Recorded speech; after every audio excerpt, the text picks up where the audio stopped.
the interwebs, the final frontier. These are the new adventures of TKO. Its continued mission to boldly go where no nerd has gone before. With your hosts, the nerd who lifts, the Jack Nerd. The one who knows how to make a fat basket, the Jerky Man. The chosen one who is the pool of knowledge for Star Wars, Starpool. These are the continuing voyages of TKO with a new generation. This is TKO, the next generation.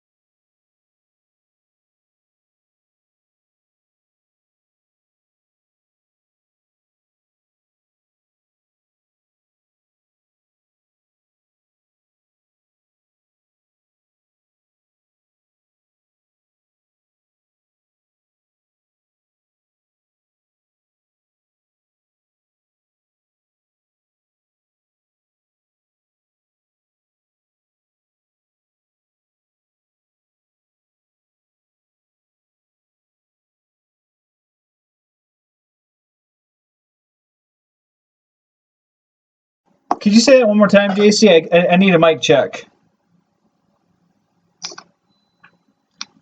Say what? Say what you just said earlier. I need a mic check. I said penis and vagina. Perfect. Cool. Alright, so I can't stay the whole show because I gotta go on a Jeep cruise for healthcare workers to raise money for me. Okay. All right. That I forgot about. That's why Dustin's coming down, because we're going on there's like a car show and shit tonight. Oh, fuck yeah. Somebody put together, like, out of the blue this week. So how much time do we have with you then? As much time as we got. So I don't know. Just let's start the show and then I'll dip out when I gotta dip out. All right. Well, Chris, give me a countdown, or someone. Probably like 7:15, somewhere like there. Whenever Dustin gets here, then I'll have him jump on and say hi. Yeah, sounds good. Oh, okay. So roughly an hour. All right. Yep. So give me a countdown. Hold on, let me look at notes real quick. That's Sure. you guys need Google Drive or something. Yeah. All right, cool. I'll figure it out and get it Hold together. up, let's do it. All right, somebody give me a countdown. 5, 4, 3, 2, 1. Hey, how's it going? Hey, how's it going, everybody? This is your host for this evening's entertainment, the Jack Nerd himself, and joining me are the usual degenerates, minusing one for the evening, and also joining, and we have a very special guest. So starting around the screen of death, Who are we visiting? Tyler Pickup. God damn it. I know. All right, carry on. All right, so we'll start with our local G.I. Joe enthusiast, Chris Welty. How you been, buddy? And did you get anything new this month? No, I didn't get a whole lot this month. Been pretty mellow. Nice, nice. All right, and also joining us, even though he is not an actual lieutenant, is Lieutenant Dan himself. How you been, Dan? Oh, man, you sound high as fuck. Got a nap or something. And did you get anything new, Dan, or are you good? No, I didn't get anything new. Okay, all right. Joining us from where the sun don't shine and the hookers have saggy titties, Justin Catfish Christensen, all the way down from Bumfuck, Iowa. How you been, buddy? And what did you get anything new this month? Well, here's what I'm doing well, sir. How are you? I'm hanging in there. I am trying not to lose my mind. I feel like I'm missing out a lot on life, and I just want things back to normal, and hopefully it Why don't happens. you get out there and start living your fucking life, bud? Because that's what I've been doing. I went hiking 4 fucking miles through the woods today like a man. Fuck yeah. I mean, what are you doing? Just sitting at home playing with your fucking toys? Sometimes. Well, I mean, you gotta get out and live life, man. It ain't gonna fucking come to you, bro. I know. Fuck this goddamn virus. I know. I get what you're saying. I just, I'm trying Oh, to. man. Yeah. You got it. Yeah. Cool. So did you get anything? So did you get anything new? I know you've been getting into photography lately. Did you get any new gear for that, or? Well, I got fucking COVID-19 last Wednesday, and that sucked. And that fucking sucked. And then, but because I was able to get the COVID-19, my wife was able to move home. That was nice. But as far as gear, no, I didn't. I got some lenses for my camera. But that's about it. Toys wise, I ain't get shit. I actually sold some shit because I'm trying to just go right all down to Masterpiece. I'm actually done buying toys, to be honest with you. Yeah, I think. Yeah. I bought I don't know. I've been eyeballing some wheels for my Jeep, but I haven't really been buying too much, man. But I have been watching I finished watching the Clone Wars. Is that in the fucking notes? I don't think so. No. But actually, It's like one of the biggest nerd events of the 2020, and it's not in your notes. It just happened this week. Oops. The final season of the Clone Wars ended, and it was great. It was fantastic. Did you guys watch it? No. If Tyler was here, I bet he fucking watched it. Oh yeah, he watched it. He watched it. Yeah, I mean, I thought, so here's my problem. I thought the final 3 episodes was really all I needed, and the rest of that season was pretty much filler. But those last 3 episodes were Star Wars again. They were fucking masterpieces. Times it could be hit and miss with Star Wars, but these were on point. Nice. So, Nice. other than that, man, it's a beautiful fucking day out. We're gonna go here in a little bit. I don't know if you guys remember Dustin Anderson from TKO, but he's gonna drive down here, and we're gonna go on my town's having a Jeep cruise for healthcare workers. Nice. Nice. Being a healthcare worker and having my wife as a healthcare worker, I'm gonna go try to raise some money and flex my Jeep at the same time. Nice. That's what I'm talking about. Well, that's awesome. Hopefully we can figure out a time and a day when we can actually come visit you down in Iowa and actually hang out, maybe shoot the shit, have a couple drinks, and just chill. Well, I'm hoping by the end of this month we can meet up and fucking like Prairie Duchesne and shit and go fucking camping. Can I say fuck on this show? Dude, I don't fucking care what you say. Fuck COPA laws. Fuck yeah. Well, I didn't know. I know some of you guys like to take this shit pretty seriously, and I respect that shit, but I'm trying not to fucking drop the F-bomb every other word, but this is Saturday. I don't give a fuck. Fuck yeah. Shit. Alright. That's all I got, man. I mean, it was cool, so thanks for having me on tonight, guys. Hopefully I'll be able to hang out for a little while and talk about some cool stuff. Yeah, we'll get to the notes, and thank you for asking how I was doing. I just really hope that by the 26th everything gets back to normal. I can start busting my ass off in the gym and take care of myself. Stop spending so much money, especially on the figures I bought. I mean, I bought the Iron. Okay, so here's what. Okay, hold on, Hanson. Give me a second, because I'm about to just take over your show real quick. Oh, God. So I watched your newest stop motion video, right? Yeah. Okay, so what are you editing this on? Are you shooting this and editing it all on your phone? Yeah, actually, I am. There's an app I'm using called Stop Motion. I can actually shoot and put audio files in, and then I have my iMovie app on my iPhone. Okay, so that's cool. So, like, why don't you take some of this fucking, like, you have a really good talent for it, just doing it with the basic shit that you have. Mm-hmm. So, like, why don't you just, like, take some of this toy money you're spending money on and, like, upgrade your equipment a little bit and up your production value. Get some goddamn lighting. Okay. You know what I mean? Mm-hmm. Get some lighting, you know, get something cool, get a gimbal. I do have like and buy yourself, you got a laptop? Yeah. Get yourself a MacBook, and then you can edit on iMovie on your Mac. Yeah. Shit is dope. Yeah, I'll definitely. Thanks for the advice, JC. I appreciate it. But I just been, ever since that the whole updating of Windows and crap, and of so many stop motion programs out there. The one I used the most when I was in my younger days.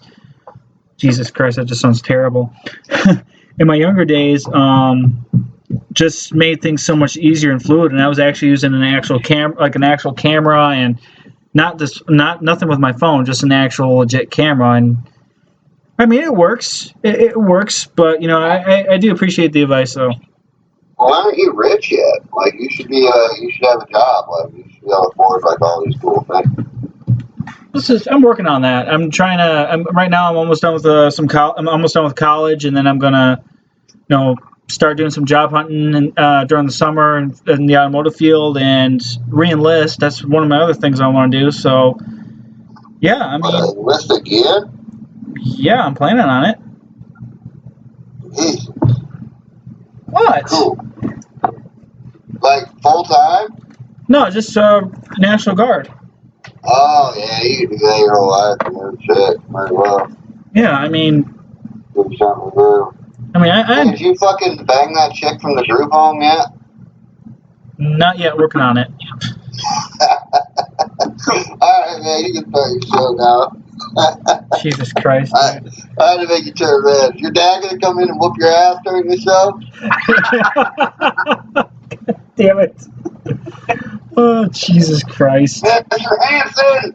Get in here and beat his ass. He's drinking a fucking O'Doul's and trying to pass it off like a real beer. God damn it. Hey, JC. Yo. Is your wife making bacon again right now? Nah, man. She's still at work. Bitch, Mickey, maybe some bacon. I look to be fucking gangster. Oh my God. It's a good idea. All right. Well,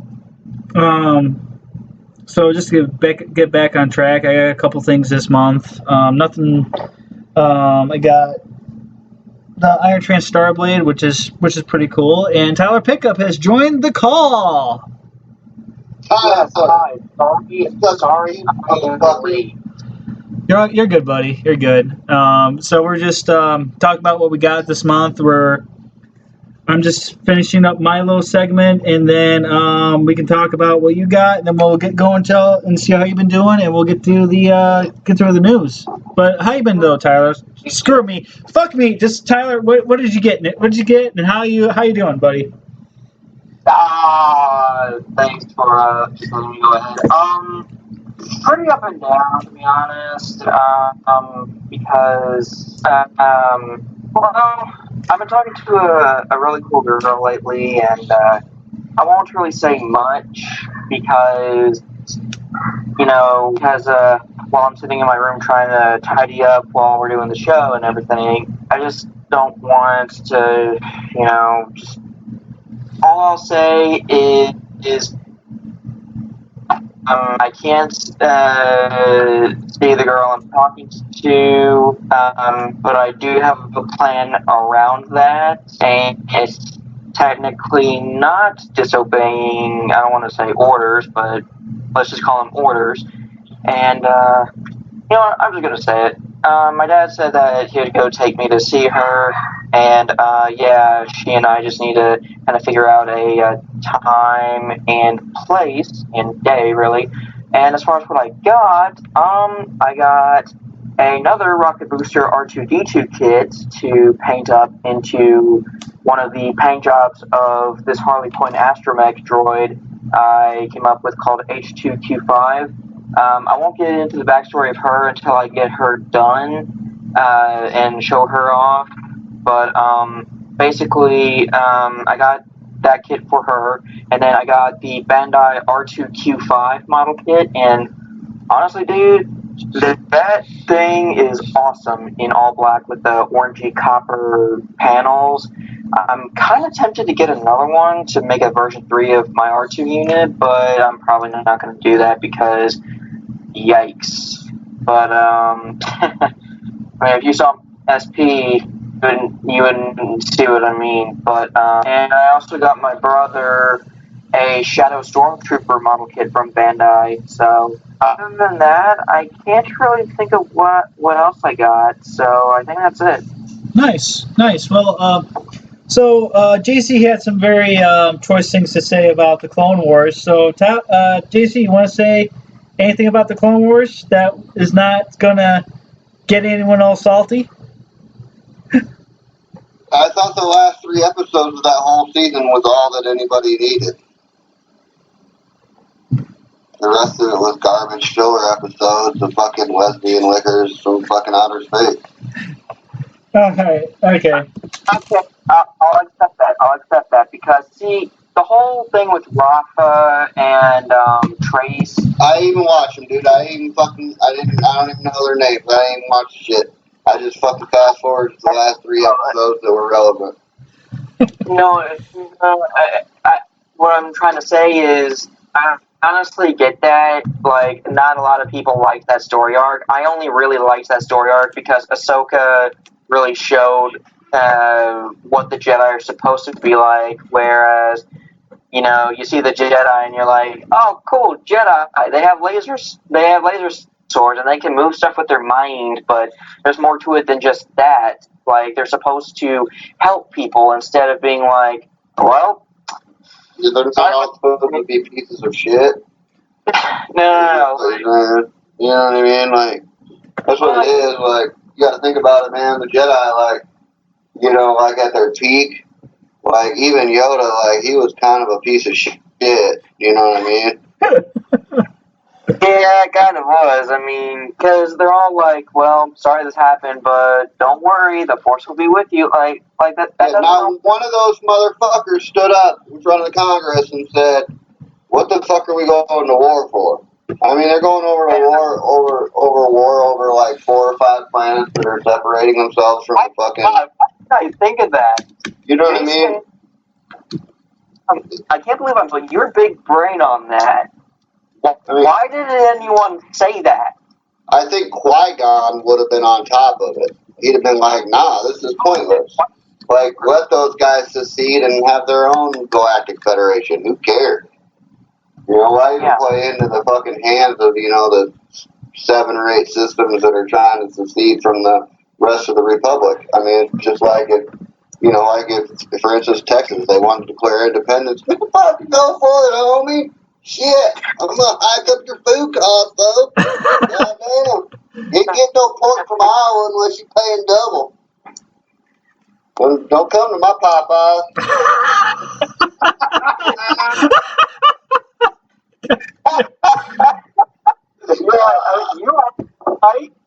You're right. No, but you know, it's just the Jedi.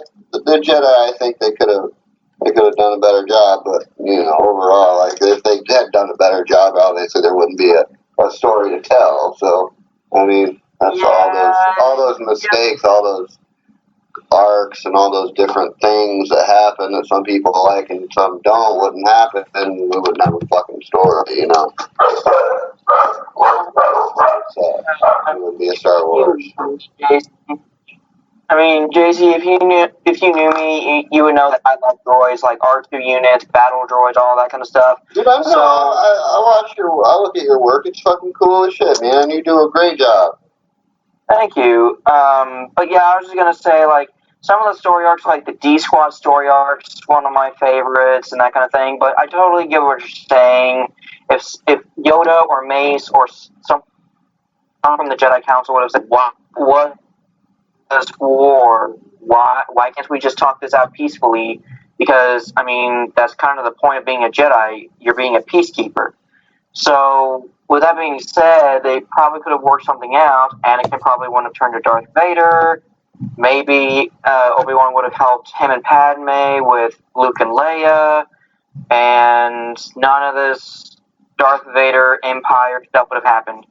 And thus, we would never have had a good story to listen to. Yeah, I mean... That was... yeah, who knows? Maybe the whole Imperial story would have still happened because, I don't know, they would have banished Anakin, he would have been a little irritated and that kind of thing. And Palpatine say, hey, by the way, have you ever heard of the tragedy of Darth Plagueis the Wise? And that kind of thing. So, who knows? Who knows what could have happened? But Qui-Gon definitely would have spoken up and said, war? Why war? So... yeah, who knows? Who knows? Who knows? I mean, who knows what would have happened? This is like a what if scenario that if Disney was on board doing a what if series, they could do it. They could fucking do it. I do think, however, that fucking Darth Vader would completely fucking destroy Captain America any day of the week. I will not hold any objections to that. So, I got to say, I'm sorry, I don't mean to interrupt anyone. I have to say, I love the previews for the What If Marvel series. I would love a What If Star Wars series, like a What If Anakin brought back the Force before the Empire took over the Republic and that kind of thing, like Order 65 instead of Order 66. And Order 65 is basically, they say it to the clones, and then their inhibitor chips tell the clones, okay, go to your leader, the highest ranking leader, and remove them from office. That's basically what that means. So, interesting. Yeah. But Yeah. a lot of Star Wars history tonight, ladies and gentlemen. I mean, Tyler is our expert on Star Wars knowledge. That's why he's called Starpool. But so let's get to the news, shall we? To start off, we are starting with the Space Jam sequel is in the works with a new logo. The title is now Space Jam: A New Legacy. Now, I, for one, I grew up with the old Looney Tunes. I love the old Looney Tunes. I thought the Space Jam was better. I think Space Jam was a lot better than Looney Tunes Back in Action. So, I mean, I really hope they pull it off. That's all I'm going to say. What do you guys think? Just need a one movie and no addition. I'm not making a sequel. Okay. Okay. I don't care. I like the either movie. way. I gotta go with JC on that one because, see, here's the thing. They could have left it as a single movie, and they all of a sudden they all of a sudden come up with an idea for a sequel like years later. I mean, don't get me wrong, I get it. It takes time to come up with certain ideas to make it look like it's not repetitive. But at the same time, sometimes a movie doesn't need a sequel. Sometimes a movie does need a sequel. Sometimes it's like, hey, it's kind of in between. It doesn't really need a sequel, but it wouldn't hurt to make a sequel. Well, has there been an NBA star that's been worth a sequel since Michael Jordan? I mean, really, that would embody, the same type of popularity that Michael Jordan had to sell Hollywood tickets for a movie like that. And I think LeBron James is probably the first one that's come along that has justified making a sequel because he's a sellable person, you know what I mean? He's a marketable character. Well, there really hasn't been a lot of other ones. Either way, I don't give a fuck. Cause I'll probably watch it when it comes out on Netflix. Eat some weed brownies or something and go after it. But I hope the kids enjoy it. Like, I hope that it makes a lot of fans of Looney Tunes and kids want to watch Looney Tunes. And why in the fuck isn't the whole Looney Tunes catalog on Netflix, man? That's bullshit. That shit and Tom and Jerry, all that shit should be on there. Oh, I agree. That damn fucking Cartoon Network or Cartoon Express, bro. I think the reason why is because Boomerang has their own streaming service, so it's probably on there. I don't know what the fuck that is, man. I just want what. I mean, that's the problem. That's another goddamn problem is you gotta have 50 fucking accounts to watch different shit. And the shit gets confusing for like a normal motherfucker that's 40 years old that, you know, don't want to deal with all that shit. This Well, is, Yeah, put a microchip in my dick and let me fucking hit it with my keyboard and turn all my shit on. like one time I tried to search up Transformers Prime on Amazon Prime. Kind of funny about it, but then it told me you have to pay for this because it's on this stream service. I'm like, why? Why would you pop this up on your streaming service and then direct me to another streaming service? That makes no sense. It's silly. Yeah. You could actually get the original Transformers the movie on Amazon video for like $7. nice. So it's pretty worth it. Nice. Nice. I don't know if you guys have gotten the Blu-ray copy of it, or if you guys are even fans of that original shit, but you know what I mean? It's just so great and pretty because it's just they cut it and you know, they cut it with the original colors, you know, without it being modified as much. Right. Yeah, So, I haven't seen the original G1 movie, but what the fuck is wrong? I'm sorry. It's okay, I'm man. sorry. I'm not mad at you. I mean, you're a young cat. You're what, fucking 18, 19? 22, 20. You're 20, you told me already. Almost 1. I'll be 21 in June. Yeah, man, you're a young kid. It ain't that big a deal. Hold up, Dustin's calling me. I'm on mute. You guys go ahead.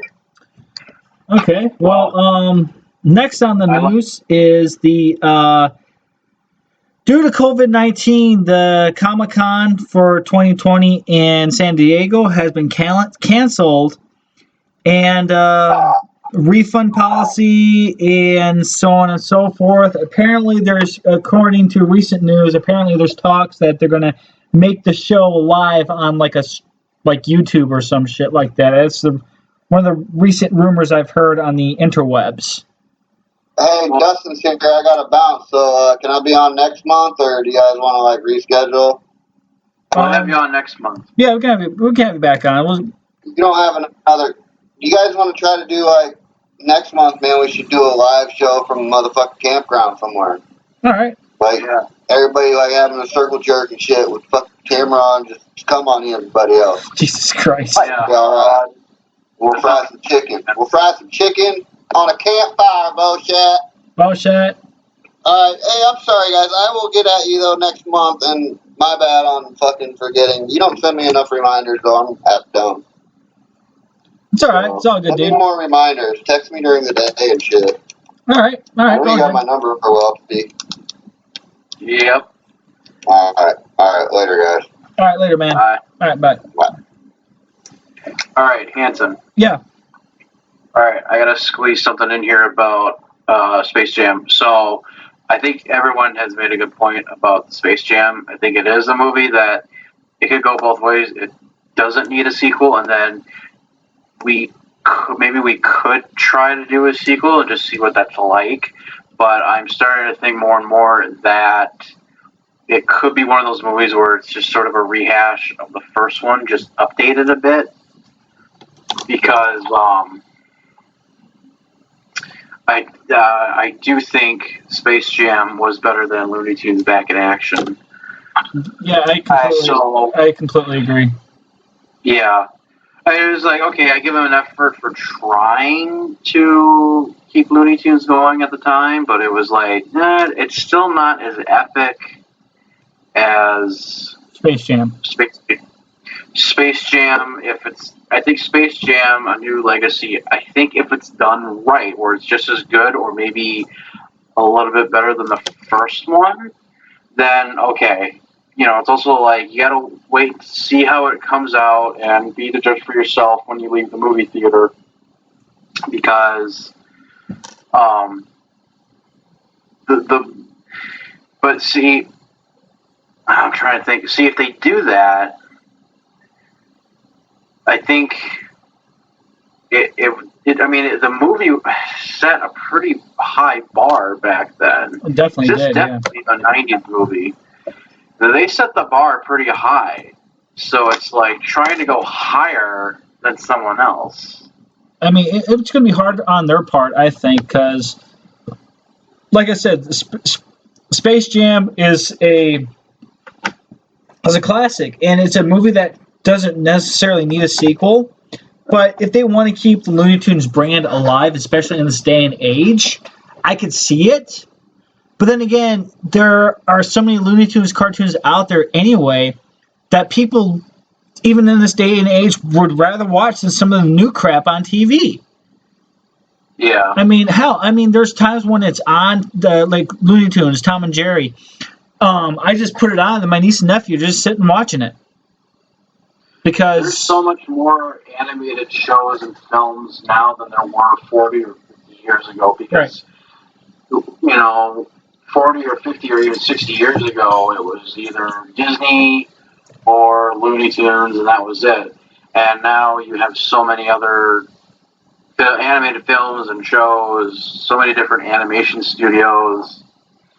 It's pretty crazy. So I think it's also competition now, especially with Looney Tunes that have been around since the 1930s.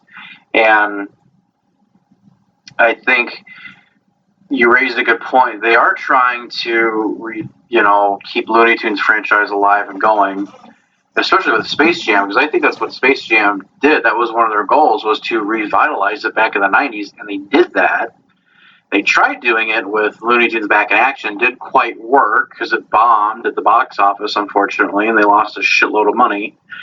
And that's always a bummer. Yeah, especially when you get big name-time actors and actresses in that film with all kinds of cameo appearances. And so after that, I think that was one of the reasons why they hesitated with doing another live-action Looney Tunes film of some kind, was because of how badly Back in Action did. Because before and after Looney Tunes Back in Action and right after Space Jam, Warner Brothers tried to figure out some kind of a sequel to Space Jam because it made a bunch of money, it did really well, people love it. People of all ages, especially kids, really liked it.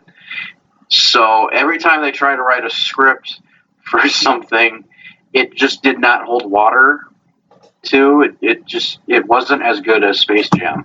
Like, no shit. They actually talked to the Tony Hawk about doing a sequel to Space Jam, but it's something to do with skateboard and Tony Hawk.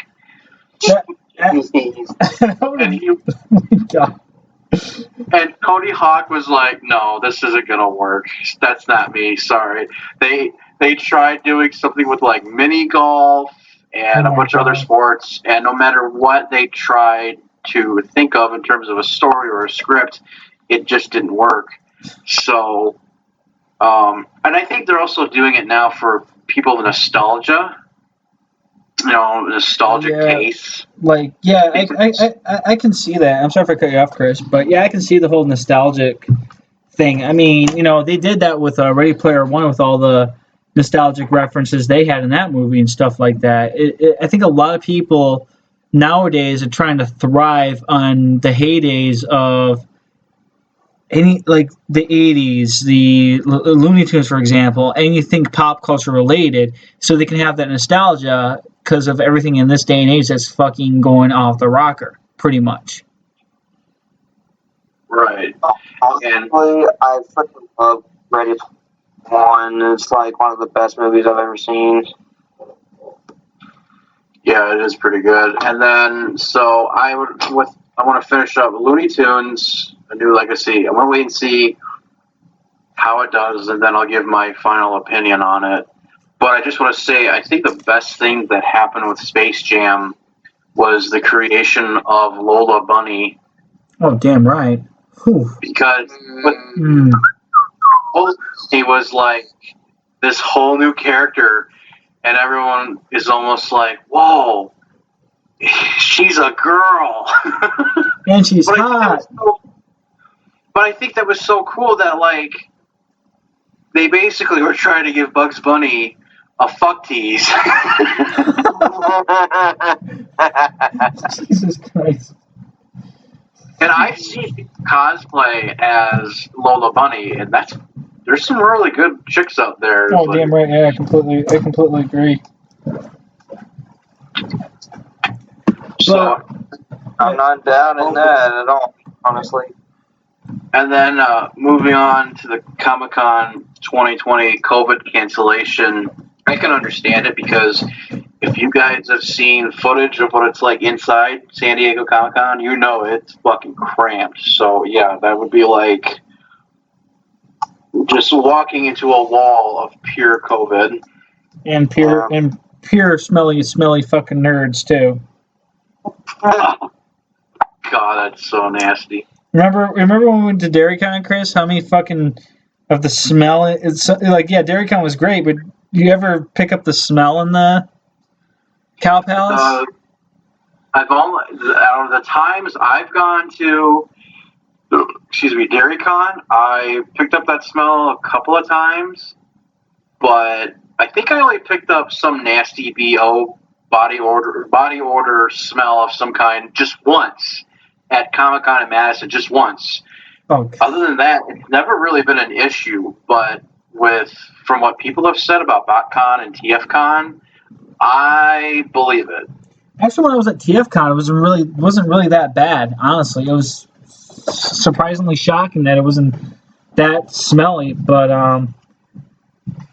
yeah, I liked last year and the year before DairyCon because Fred and everyone else that runs DairyCon were basically implying about personal hygiene and BO at Comic-Cons and all the jokes they were making. So yeah, well, it's like, I mean, for the since Fred had to reschedule DairyCon for September now, he's got to make sure that, hey, just as a reminder, since we had the COVID-19 scare, make sure all of your asses are clean. So, Clean your penis, dude. damn right. But let's keep moving on, boys. So apparently, I have never heard of this movie, but the first logo.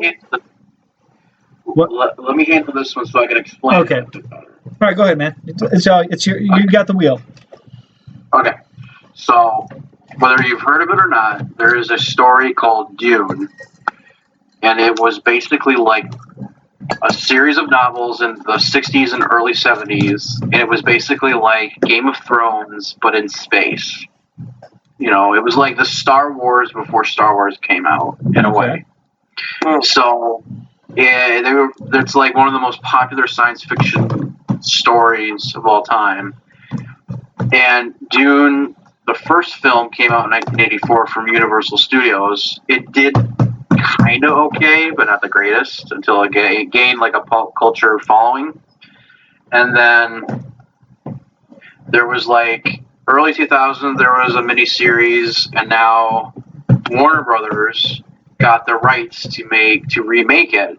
So they're making a new movie, DUNE, that's more faithful to the original novel. And like I said, it's basically Game of Thrones in space.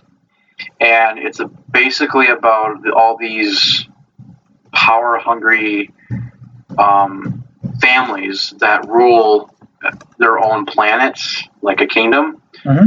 And they're all trying to like take each other out and kill one another because there's a planet called DUNE. And on this planet, there is a substance called spice.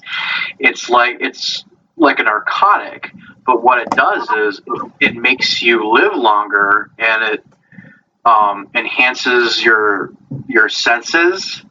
So you live longer, you can run faster, you can have a healthier body than ever before. Like, you could live to be 1,000 years old as long as you keep taking the spice. So, You know, I got it. I'm sorry. I just have to comment on that real quick. Spice is also in Star Wars, but it can be used as either a drug or medicine, and it's mined on Castle. Yeah, I don't know if it was coincidental or if George Lucas saw Dune or if he read Dune and he liked that idea. So I don't know if he liked that or if it was coincidental, but yeah, I too have noticed that. But like I said, Dune is more like Game of Thrones in space. So Warner Brothers is remaking it, and I sent pictures of from the filming of Dune. Everyone, the whole new cast, new costumes, and it looks really good. Jason Momoa is in it. Honestly, the one of the photos looks like the logo for the Starship Troopers, the flag. I gotta pull up my pictures here. Yeah, it's the flag. It looks like kind of like the logo from Starship Troopers. I thought it was Starship Troopers at first. I gotta see here. So, oh, it does. It almost does. Honestly, and then I'm looking and then the photo with Josh Brolin, I think, because I think Josh Brolin's in it too. I honestly thought it was Starship Troopers because it looks like some sort of battle armor that he's wearing except without a weapon. I'm like thinking to myself, is this Starship Troopers? No, it's called Dune. I'm like, wait, what? What? I mean, don't get me wrong, Starship Troopers is a great movie, but that kind of blew my mind when. No, you're right. It does look like that Starship Troopers logo from that movie, because in Dune there's supposed to be like this great big battle on the planet between the two great houses fighting one another. So, and then Oscar Isaac plays one of the characters. He's in one of the photos. I think it looks good, and I think it might be better than the original. But like I said, with Space Jam, I will let you guys know about this movie after I've seen it. So, but the photos look great. Yeah, it looks interesting. I mean, don't get me wrong, and it looks like it has Zendaya, of course, Jason Momoa, and of course Josh Brolin, Josh Brolin's a great actor. Fucking Goonies, man.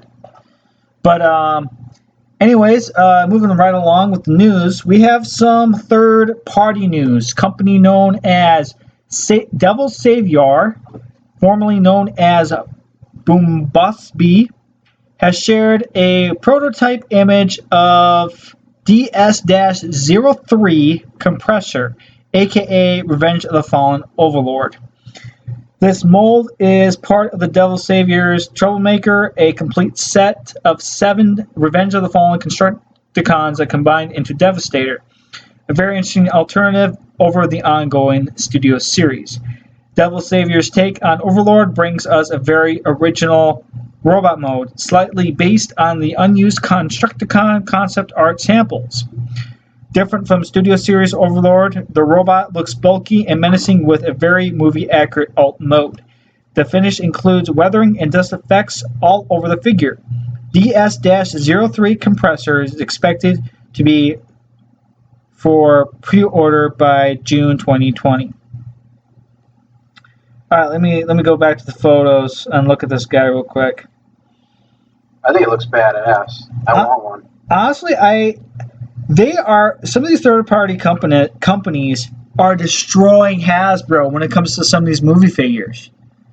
I mean, unfortunately, yeah, they are destroying them. I mean, if I was still in the movie, if I was in the movie figures, I mean, I only got a couple of Masterpiece movie figures, and I just decided to continue on with the Masterpiece line through the first movie.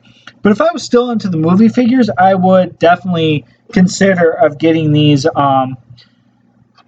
figures. And apparently I think the Mixmaster mold of this third party company, I heard rumors that the transformation for that figure itself is complete and utter hell. Really? Yep. That's what I heard from. I think MGO talked about it a little bit, and I think Job the Hong actually mentioned it too. That he was trying to shoot a review for it, and he was having difficulties and whatnot transforming that Mixmaster. So it's really hard to say. I mean, if Mixmaster did well, I'm pretty sure they're going to continue on down the road with all of them, to be honest. Well, I remember James Jordan was telling me that he bought the third-party Transformers Bumblebee figure, and he said it looks great, but he said it's just a bitch to transform. Oh, it was the Zeta Toys one? I don't remember which one it was. There are so many different versions of the Volkswagen Bumblebee mold as a third party. There's the MP mold, which is the one I have. There's Pioneer, which I don't know if that's Zeta or someone else, but Yeah, it is. and then there's another. Okay, thank you, Tyler. And then there's another one that's out there. I don't know what it's called, but and then apparently around on the Instagrams, I saw this guy. There was a guy building a legit Bumblebee. Like, I mean, I'm not even kidding. This thing is like accurate and detailed to a T. I'll have to find the photo. I'll have to send it to you guys. Because I am pretty sure I'm not going to find it. But once I do, I will send it to you guys and see if you guys jaws drop to the floor on that. But I mean, hey, if Mixmaster did well, I mean, if in their eyes, then I guess they can continue working on these movie Constructicons, and best of luck whoever gets it in their collection, to be honest. Well, I know at some point in the future when I get a chance, I'll definitely want to grab just that one because I think it looks badass. It looks pretty cool. Yeah, it does look really good. I mean, don't get me wrong. I mean, if you want something for a single robot bow that looks menacing and massive, I think this is the one to go for, honestly. Right. But I'm still waiting on my MP Prime figures. So we're all waiting for some certain figure, Tyler. It'll get there, hopefully. I swear, they will happen one day. It's just a matter of time as to when. When we're dead and in our graves, brother. Possibly. Unfortunately. All right, so back to some Star Wars related news. Unless anyone else has anything to say about this third-party figure. Nope. Okay, we're good. All right. Season 2 of The Mandalorian was officially filmed in early March. Season 2 will premiere this October of this year. Pre-production had started for Season 3 and is set to release in spring of 2021. What do you think will happen in Season 2 of the show? I still need to catch up on that, so I really hope... I'm only going to tell you just this one little thing, since you haven't seen it yet, but today it was officially confirmed that at one point you do see and or hear Boba Fett in one of the episodes. I heard the actor who played Jango Fett is coming back to play Boba in The Mandalorian, and honestly, it's about fucking time that son of a bitch comes back. I mean, dude, we've had how many? I mean, they could have easily somehow put Boba Fett in Rogue One or the other 3 Star Wars movies somehow, some way. You know, I mean, dude, it's fucking Boba Fett. He's an iconic character that we hardly see, and everyone just knows that's Boba Fett. One of my buddies, I was in the active army with, literally has the Mandalorian. One of his armor pieces has that skull. He's got that literally tattooed on his shoulder. I looked at that. I'm like, oh yeah, I know that tattoo. That's that mark. That's freaking Boba. That's Boba Fett related. So I mean, we need more Boba because we hardly see the fucker, anyways.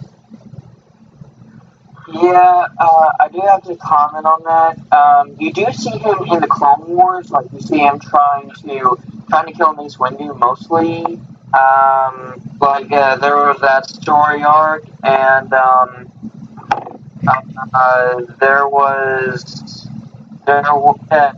and he's shown up in another story arc where Asajj Ventress discovers that her true calling is being a bounty hunter.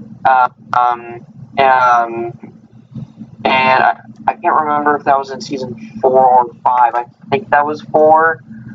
So you see him a little bit in the Clone Wars, but I do agree. They could have stuck him in Rogue One. They could have stuck in. You only see him in the background of A New Hope as Jabba and his gang, as Jabba and his bounty hunters walk away, or in Jabba's case, slither away.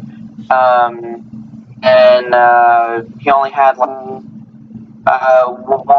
maybe more lines in Empire Strikes Back, and then he didn't really have any lines in Return of the Jedi. He was just there fighting Luke. But I haven't heard Tamir Morrison's voice in The Mandalorian, but I've only seen each episode once, and I am currently rewatching everything that they've released for Star Wars. So once I get to The Mandalorian, I will definitely have to keep an ear out, I guess you could say, for that. But to get back on topic, I think they're going to take Baby Yoda home. I think. And that's not really a spoiler for anything, because that was kind of the goal to begin with.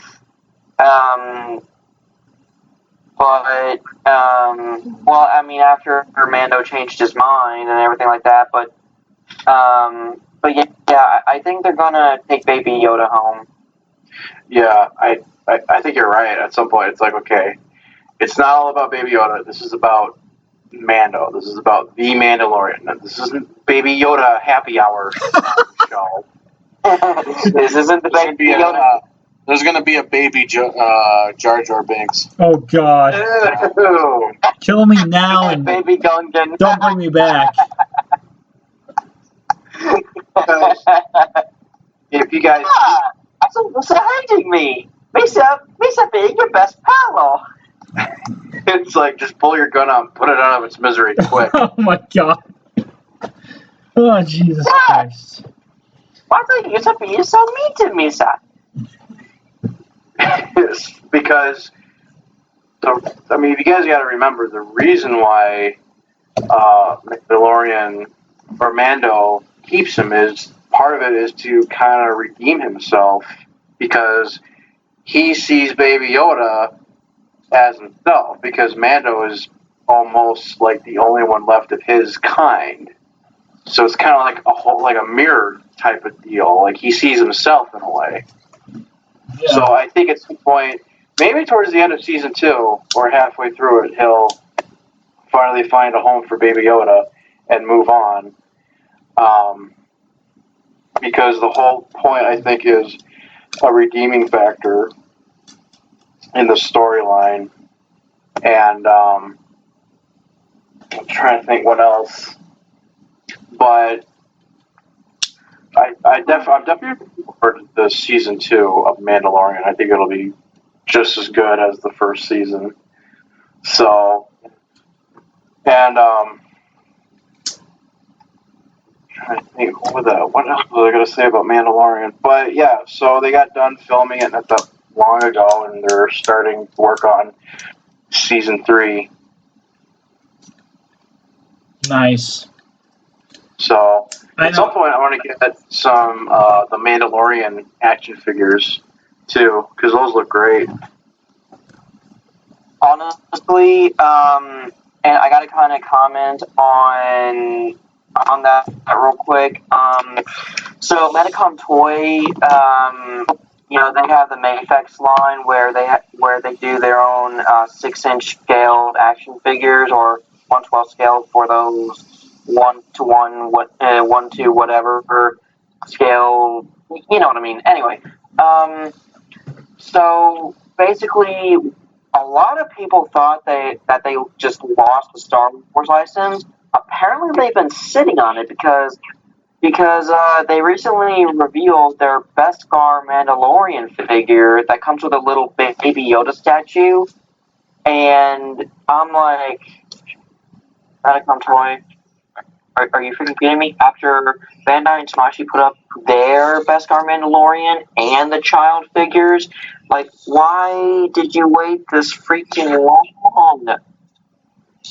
Who knows? Well, speaking of, what's that, Dan? I didn't say anything. Oh, No, I was just gonna say, but you know, I mean, I'm good with the figure wars because you know it has the jetpack and that kind of thing, which would be cool for photos. Which is something that the Mayfix one doesn't have. But I can't remember if the Mayfix one has the swap out right gauntlet with the grappling line. But if not, you know, I could just make one for the figure wars. So. you know, speaking of toys, I'm a Twitter junkie, and one of the people I follow on Twitter, he's an illustrator. His name is Luigi Carsolelli. He designed some Baby Yoda toys for Hasbro, and yeah, he got to share the photos at the Hasbro toy show a couple months ago at the Toy Fair in New York City, and I said, well, didn't they give you one? Didn't Hasbro give you a couple as a free gift for saying, hey, thanks for your help in designing some of our products? And he said, no. I told him, dude, you got to email them and at least ask them if they'll send you some free Baby Yoda merch for helping out. Because you would think, with how big of a company Hasbro is, that they would do that for their toy designers. Yeah, Right. So I completely agree. So I have to say that was bullshit. But no, the Baby Yoda merch that came out looks pretty fucking flames. Nice. Honestly, yeah. I mean, even the Series Baby Yoda, like the Black Series figure Baby Yoda, I thought it would look good, and it really does look. And it comes with the knob from the Razor Crest, the bowl from, you know, when he had, I think it was soup or maybe it was tea, I don't know, and then the one-eyed frog that they eat. God, I love that scene. So he and he has like a ball jointed head, shoulders, wrists, and ankles. So he's pretty decently articulated for what Hasbro could do and everything like that. It's just they didn't put the cradle in and everything like that. But regardless of all that, the Baby Yoda that Hasbro made for Black Series still looks really good. Yeah, Nice. it does. But Sorry, I was just gonna add that I recently saw Daredevil 19's review of it. So. All good. So, yeah, I mean, I know I gotta watch season 1. I gotta get back into that. I know. I gotta watch it. I really do. Because when I first watched the first couple episodes, I was actually kind of hooked. Then I just kind of stopped watching it and watched something else. So I feel like a real asshole right now. But moving right along, Hector. Yeah, I'm a fucking asshole. I know. God damn it. Fuck me, right? Hector Garado, a prolific artist and book cover illustrator whose paintings, including the packaging for G.I. Joe, a Real American Hero merchandise, has passed away at the age of 92 years old. 92 years old. There's a crack on my phone. My bad. The news was. How the fuck did you get 32 out of 92? The crack was perfectly positioned at 92. It goes like right through the screen. But, anyways, the news was recently confirmed by a Real American book, which reports that Garrido passed away in his sleep on April 19th. Thank God he passed away in his sleep, because I would think I would be a little pissed off if he passed away because of fucking complications to coronavirus. Hey guys, I'm sorry to interrupt, but I gotta go eat dinner. If you're still on by the time I get back, I'll pop back on. Okay, yeah, sounds good, man. Sounds good. But right. yeah. All right. So in addition to his work, he passed away in his sleep on April 19th. In addition to his work with G.I. Joe, which generations of fans associates with the iconic franchise, he also illustrated book covers for countless pulp, gothic, romance, and sci-fi novels, as well as Nancy Drew and the Hardy Boys books. Yeah, so that was the guy that was responsible for the packaging art and helped out with the graphic designs of pretty much anything and everything with the G.I. Joe toys, action figure packaging, and he was pretty cool. He was pretty good at that. He did the stuff for G.I. Joe, and then there was a different artist that did the box art back in the 80s for Transformers. Yeah, it's just crazy that, getting old sucks, I guess. I've heard of him and I've seen his work, but I didn't realize he was 92. That's insane. I think that's a life well lived. Is at least towards your hundreds. That's pretty insane, though. May he rest in peace, and God bless for being on this earth for so long. Yeah. I won't try to get I won't try to get sentimental. So I'll try not to. Tonight on Hallmark. Damn it, Chris. But Tonight on Hallmark Channel, we honor Hector Garridio. All right, so this might tug the heartstrings a little bit because pretty much all of us are fans of Jurassic Park and Jurassic World. Bollywood actor Irfan Khan, who starred in the blockbuster films Jurassic World, Slumdog Millionaire, and Life of Pi, which is actually a really good movie, has died at the age of 54 years old. He died Wednesday after he was admitted to Mumbai's hospital with colon infection, his spokesman says. When I heard about this guy, I'm like, who's that? And then I looked him up and I was like, oh shit, it's that dude from Jurassic Park. Yeah, I was like, oh damn, I like that dude. I was like, actually, I think I was the first person to actually put to credit him on TKO the Next Generation, because I was just browsing the interwebs and all of a sudden his name pops up. I'm like, that guy looks familiar, and I'm like, oh, really? The guy who literally brought back Jurassic Park and renamed it Jurassic World in the movie universe passed away. That's sad. And 54, dude, that's in a way that's actually that's pretty young, in this day and age. 54, too soon, man. And it's funny. I read in more the article before he passed. His mom passed a week before. Yeah, but you gotta remember though, he was living in India and Bangladesh. Like that whole area is just a giant shithole.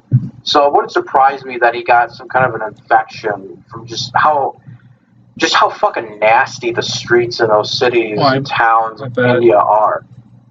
When I was overseas in Qatar, man, and we went off post a couple times, man, you could literally smell the stench of shit going off AOB airbase. It was terrible. Terrible.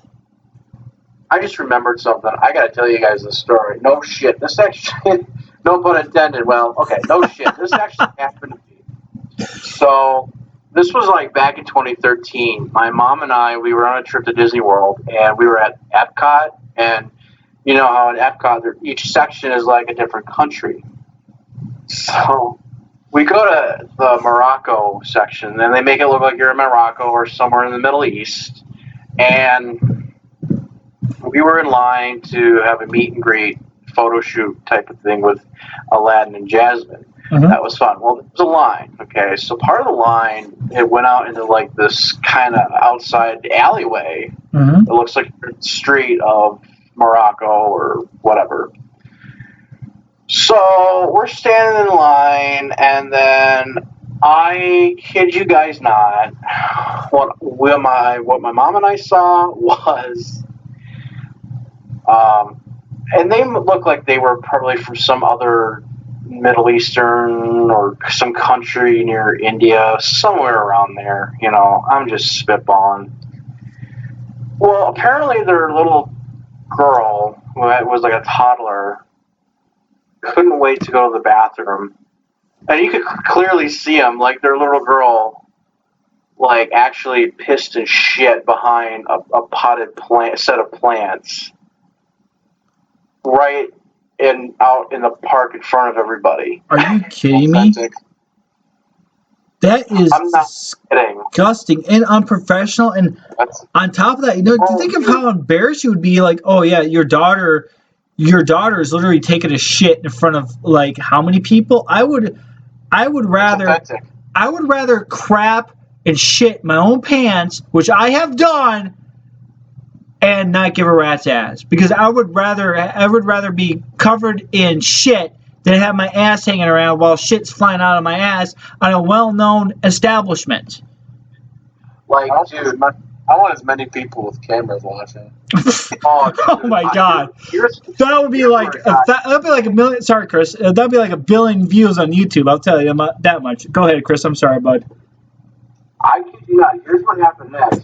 Like, it was my mom and I and all the other people that were still online. Like, we all couldn't believe that we actually just saw that happen. And man, it's just a Florida. Waiting in line. Florida, he had one thing to say. He had one thing to say: authentic.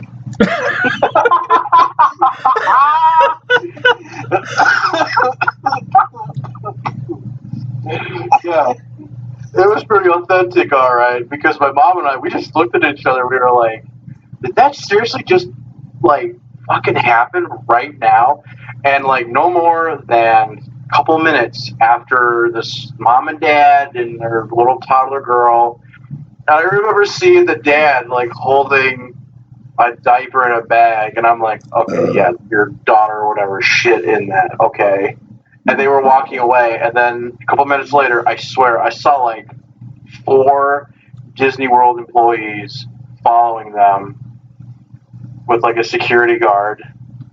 Because they walked right past us, and they turned the corner to go further out, and we were like, oh, good, they're gonna get in trouble. They fucking deserve that, because that was fucking disgusting and horrifying.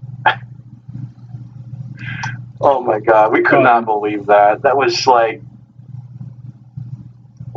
but see, if that were to happen in fucking the streets of India, that's like an everyday thing, and it's fucking disgusting.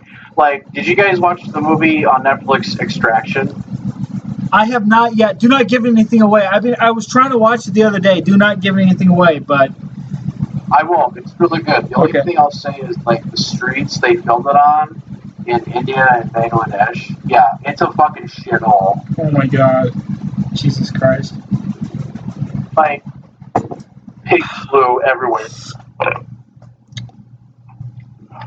Holy moly. That's insane. But yeah, so it sucks that he passed. I mean, I wish he kind of didn't. I would love to see him show up at least one more time for the 3rd film. Oh wait. Whoa. My bad. Oh, John.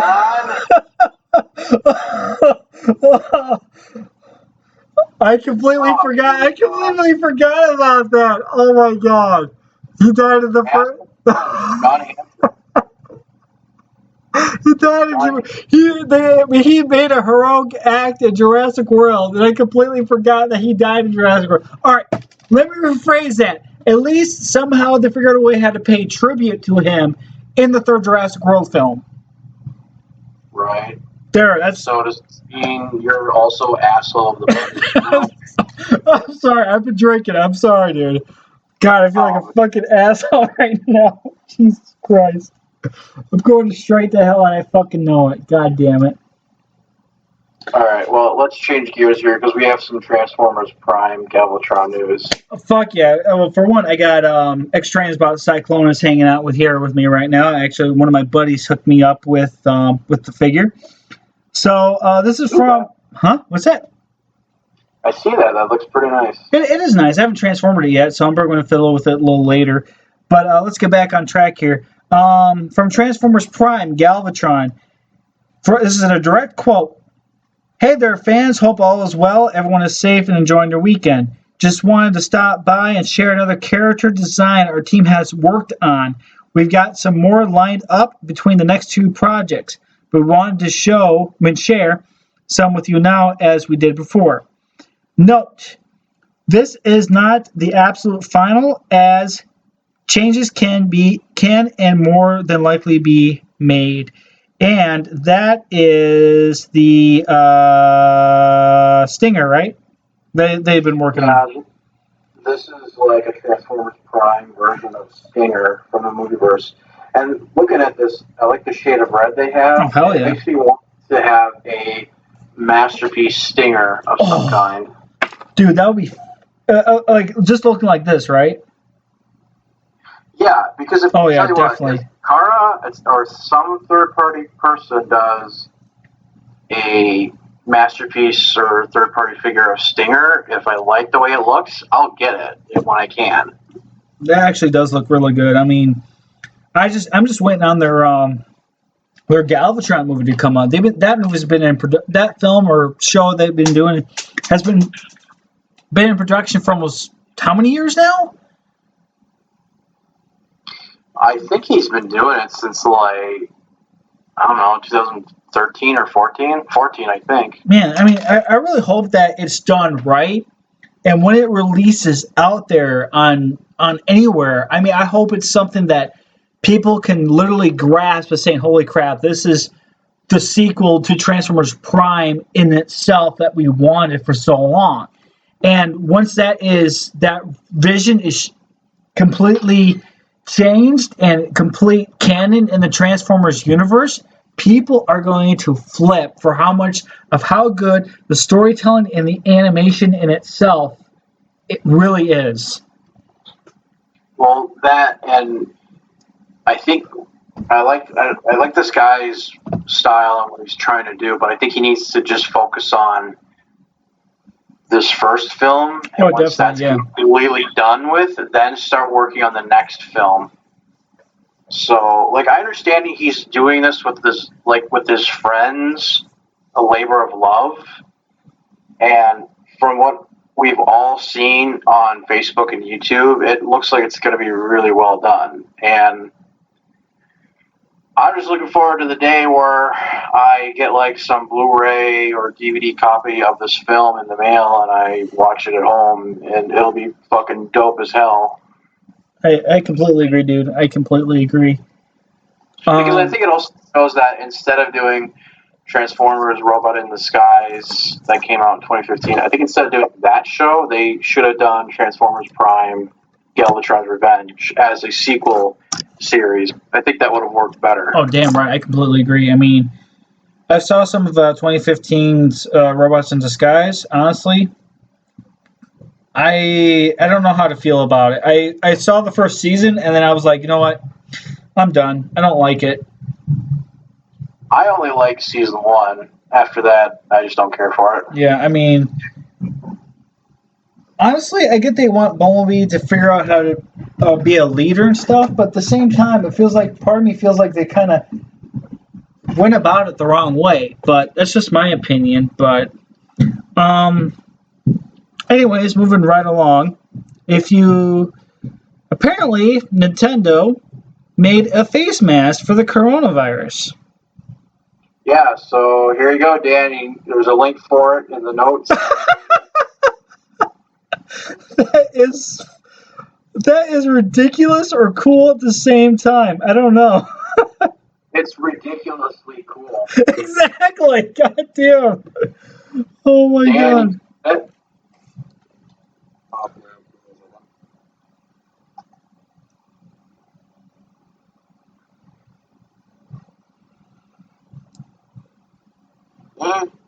Not bad. Oh. Not bad. Really? All you're going to say is not bad? I figured you would want it because it's like old school Nintendo. It's just a face mask, man. He wants it. All it is really just taking the original design of what it is. We all know you want it, Dan. You want it. We all know I that. don't. I'll just deal with the corona. He's just like, I'll put enough alcohol in my body, like in Rick and Morty, where I'm immune. So everything, enough weed and vaping will get rid of the corona. Man, I'm feeling. You and JC will get along just fine. I'm feeling pretty good. I just finished off this Dr. McCulloch's methylamine, which has 24 alcohol by volume. So I just drank all of that. So I'm a little empty right now, but I might grab a beer later. I don't fucking know. But anyways, so new MP39 plus spin out pre-ordered. So this is a red repaint of Sunstreaker. And I mean, it looks pretty cool. I mean, I am a sucker for red. I don't know if I would get it, but I already have MP Sunstreaker anyway, so why would I need... Oh, wait a second, I already have two figures of the same mold. No, I have two... I have a couple figures in the same mold. Fuck, god damn it, Chris. Why did you fucking do this to me? You fucking dick, man. John, do you have that asshole? Yeah, fucking asshole. What's that? Do you have that repaint of Sunstreaker where it looks like a police car? No, I do not. I have to admit, that one looks pretty cool. I do like that one. I know there's a repaint of him as a police car.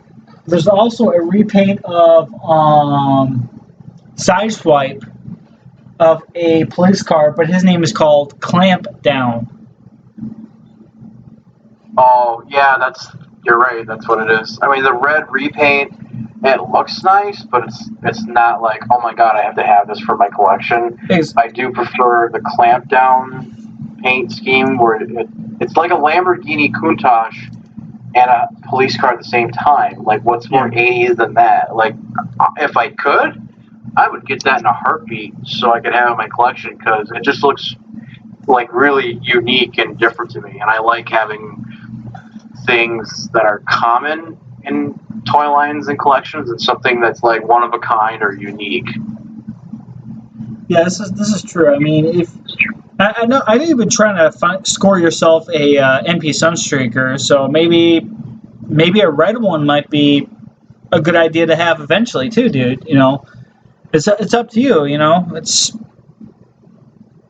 Yeah, because I was seriously thinking about trying to get an MP Sunstreaker because it looked really nice. It's a good figure. I mean, I can actually go out. I can grab. Actually, I have to maybe move a couple figures if I want to grab him right now, to be honest. But so moving right along, we reach our favorite segment. I know Chris has assholes. I know Dan has assholes, and I have fucking assholes too. If Tyler was here, we'd even have more fucking assholes. So we're reaching our famous segment, our favorite segment, Asshole of the Motherfucking Month. Chris, you take it away, because after you do your assholes, I got so many assholes lined up, enough as it is. Go. Okay. So my assholes, or asshole of the month, is the cast of the Connors, and I will explain why. So, if you guys remember last year and the year before, Roseanne and her sitcom came back for one season. And then after that, she got in trouble for something she said, but that was only because she was on Ambien. So then ABC kicked her off, fired her, and then after that, the rest of the cast started their show, The Connors, which is like a spin-off or a sequel series. And the reason why I think everyone on that show is a piece of shit is because they did not once say, we are not going to do the show without Roseanne because this is her show, this is her life, this is her work of art. She is what makes and sells the show, and we're not going to do it without her. Because if they had been truly loyal, they would have done that. Like, they would have said, we're not going to do the show without her. and unless you sit down with her and talk to her about what's going on. Because people forget, Roseanne she's funny as hell. But the reason why she is this way is because when she was 14 years old, guys, she was actually hit in the head by a moving car in an accident. Jesus and Christ. After that, she had to spend time at a hospital because she was having mental health problems right after she got hit. So that's why she is the way she is, because she's, a little bit messed up in the head, just like a lot of comedians are. So people don't understand is that, of course, she's going to say or do things that are, eccentric or weird from time to time, because that's what's happened to them, is something like that at a young age. And she's no different. I just think if ABC, the head honchos at ABC sat down with her and just say, hey, is everything okay? What did you mean by these tweets on Twitter? Were you drinking? Were you on drugs or something? And I think if they just sat down and talked with her and figured some things out, they would have kept Roseanne going for a couple more seasons instead of having it all of a sudden the Connors. But the cast, I think, they're just a bunch of assholes, because if they were truly loyal, they would have stood by her side. What about John Goodman, though? I mean, did he ever think anything twice to continue the so-called the Connors? No, I like John Goodman as an actor. Yeah, of course. But in this case, he and everyone else in the show now are a bunch of fucking assholes and pieces of shit. Because they've known each other since, 1988 when Roseanne first came on. They're not just friends. They're, in a way, their own little family. Right, yeah. And they've known each other for years. So it's at that point, why wouldn't you be like, hey, we're going to stick by Roseanne's side? Because, she pretty much gave you guys a fucking career. She paved the way for you guys to have better paying jobs and opportunities to be able to afford a nice place where you can put a roof over your head, have a nice car, and blah, blah, blah, blah, blah. And now all of a sudden you're turning your back on her because she said something stupid on Twitter due to the fact that she was on Ambien, which makes you do crazy shit, and you don't remember it the next morning. That's weird Bill Cosby shit. The first thing Roseanne, what she should have never done was knowing that a new season of Roseanne was on the air for a short time. She should never touch the shit to begin with, because that affects her career as an actress. And then knowing that ABC kicked her off the show, and then all of a sudden they made the Connors, they probably offered them oodles of money to try to keep that legacy still alive. And not even acknowledge Roseanne to even begin with. So it's why are you doing this without her? You should have not taken the money and went somewhere else in your direction to become an actor or an actress, instead of sticking with this sitcom that Roseanne was the complete glue of the series. Once you take away that glue, there's no series. There's no bond. There's nothing. So yeah, and the other thing, too, is that it just shows you that they were more loyal to their pocketbooks than they were to her. If they were truly loyal, they wouldn't have cared about the money. They would have just been more like, no, this is our good friend, Roseanne. She's one of us. We just need to talk to her and figure some shit out. Roseanne herself even went on the Joe Rogan Experience, and she explained everything. She apologized for it. She said, I can only say sorry so many times. And she came back onto that show a year later and talked about how better she's doing now, and that she doesn't want to talk about it anymore because she said it's done and over with. I've just moved on. So I think if they had just handled it better, we would see season 3 or 4 of Roseanne right about now. right. Because when the new season of Roseanne came out, I thought it was so well done.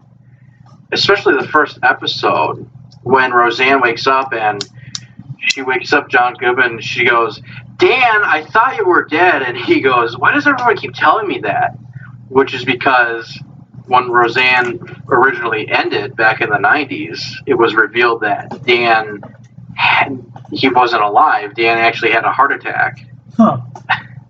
So they went back and they changed that whole ending to where something is new. Right. So anyways, to finish up those assholes, I just think those guys are just total assholes for what they did, you know. And if I was John Goodman, I would have said, look, guys, either we sit down and try to figure something out and see what to do with Roseanne and try to help her and just talk to her, you know, so we can keep the show going. But if you guys aren't willing to do that and just fire her right on the spot without getting any, you know, actual answers, and, you know, and then it's like, well, then I'm out. Then I quit. I'm not going to do the show without her. It's that simple. Right. So, but this isn't the only thing that's been going on in the realm of entertainment out in Hollywood. The other asshole I have is I think Ellen DeGeneres is a piece of shit. I really think she's a piece of shit and an asshole because ever since this corona lockdown quarantine stuff's been going on, she's got like 50 people that work for her in the soundstage in Burbank where they film her talk show. And apparently she's been keeping her show going from her home. So she hired a completely different production company to keep her show going at her home in quarantine. And the people that were originally working for her have not been paid. And every time someone at the studio, a crew member or a camera guy or anybody, anytime they call so-and-so at the offices at the studio, they get vague information, like they're not being told everything. And Ellen DeGeneres she makes $50 million a year because of her show. It's a shitty show, though. Yes. Oh, I can't believe you just said that. Oh my God. Oh. Hold up. If you get paid $50 million a year for this show, and you have exactly 50 people working for you, you can't donate $1 million to each person that works for you to help them out during this time. You can't be a good human being and do that. That is pretty fucking low. I mean, I would definitely consider if I was in their shoes, I would definitely consider my entire career working for her when I'm not getting paid a good amount, and especially that I am unemployed to even work at the show. I would even be more furious and would have to talk to the producers and then talk to her. But then again, she would say some shit because she is not only the worst human being on the face of the earth, she gives lesbians a bad name. Oh, yeah, she does. And I just got done reading an article on Yahoo yesterday where she a bodyguard that worked for her for a couple of days said she's just a very distant, cold person. Like, she's not who you think she is. She's just not a nice person. That's the thing. They have these stupid fucking talk shows, and then they brainwash people. And then people are like, these people are not. And then you meet people in real life. I mean, Chris, I know we met some famous people and some actors and actors and actresses. Like you met at Comic-Con, you met that one guy. Then I met Lou Ferrigno and Jules Swalet. They seem like really good human beings. Of course, Lou Ferrigno. I mean, dude, you're literally talking to a guy who is taller than I am and taller than you, Chris. And then you talk to your. I mean, you see these small time people, these actors. Like, hey, these people thrive on this type of pop culture. We have to be decent people. And when I talked to Jewel, she seemed like she talked to me like, even when I told her about one of her co-cast members in one of a series that I practically grew up with too. And we were just talking like just regular, normal human beings. But the thing is, did a talk show host ever went to a Comic-Con? Did they? No, I'm pretty sure they did it because they would rather get paid their fucking $50 million instead of have their own fan base. And then that's the thing, is that talk show hosts have a completely different perspective on their lives, because all they gotta do is sit in a fucking chair and not even fucking work.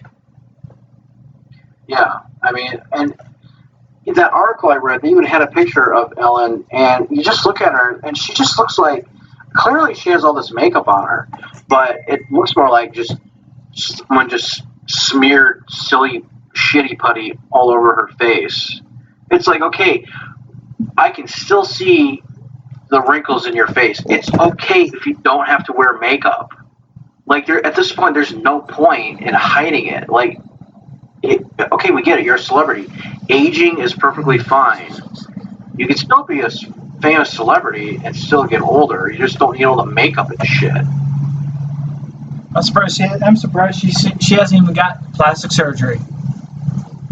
Yeah, so because she hasn't paid her, oh, that felt good, because she hasn't paid her crew at her studio for her talk show, and just everything else I've heard about, she's just a piece of shit, and people were talking shit about her on Twitter. So with Ellen DeGeneres, man, she is also an asshole of the month. So that's all I got for this segment. All right, Dan, do you have any assholes, or should I just go flat out in what I want to say? The asshole that previously owned Bruce's vehicle. Okay, all right.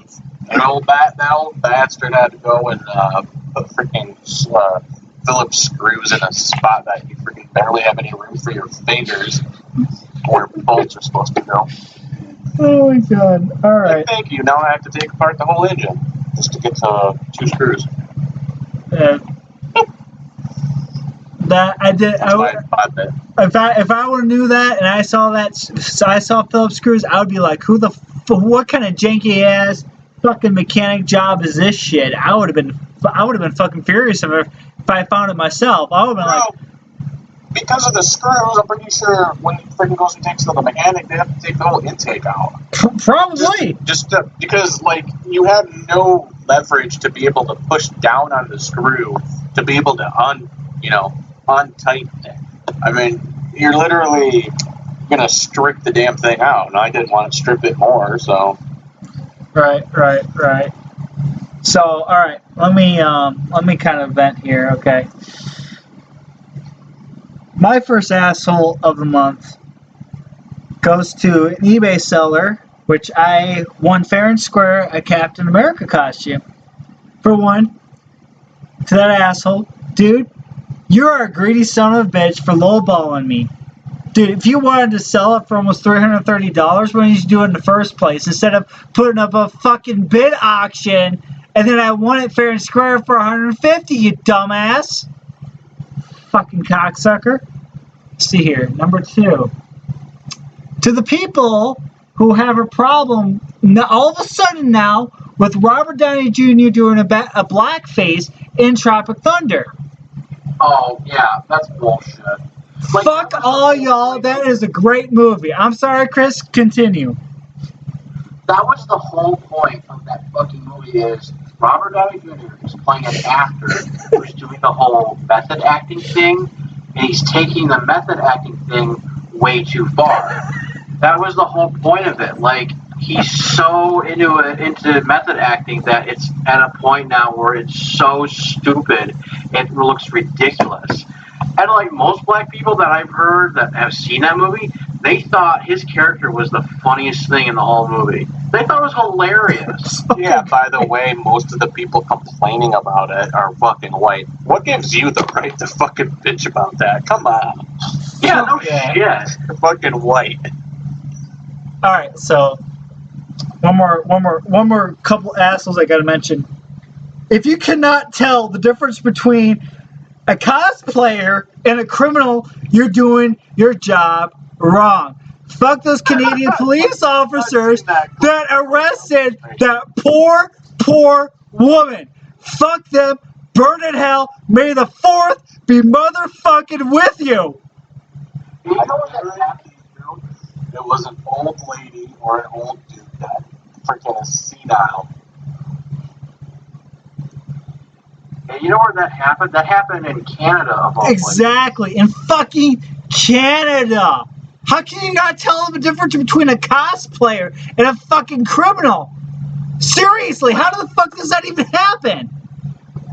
Like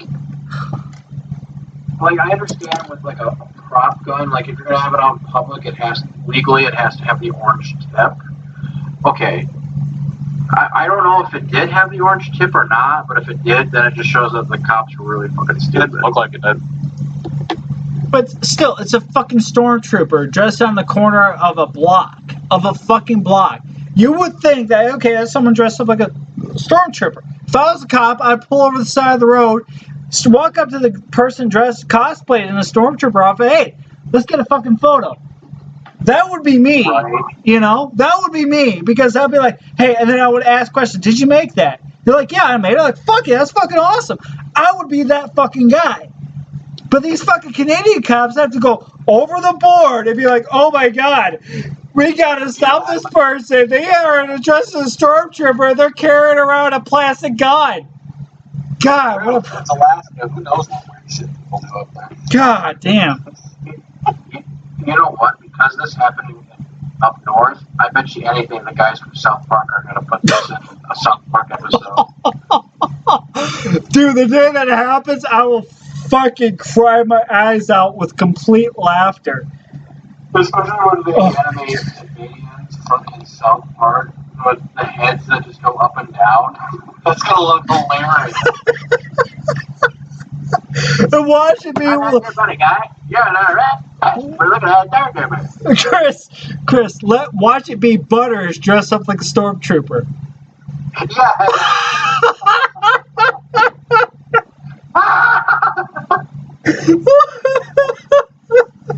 Yeah. Listen, Butters, I don't know, guys. I don't know if I should do this. Canadian cops pull up. Hey, what you doing there, guy? Oh I'm my not god. funny guy. You're an alright. Oh my god. Oh my god. All right. I think that's it for assholes of the month. I think we had quite of a fucking laugh and quite of a bunch of fucking assholes. Oh wait. I have one more asshole to add. This is last minute. I'm not going to give any names, but to the person that mentioned that has a feeling that the stay-at-home order in Wisconsin will be extended, I have to say, fuck you and go to hell. For one, you're a spoiled fucking brat that just loves to sit at home and play fucking video games, where the rest of us have fucking lives to get on. That's it. Thank you. Let's continue. I got one more asshole of the month. Let's hear it. That bleached your asshole. Look like a burning sun. Look like the sun in his face.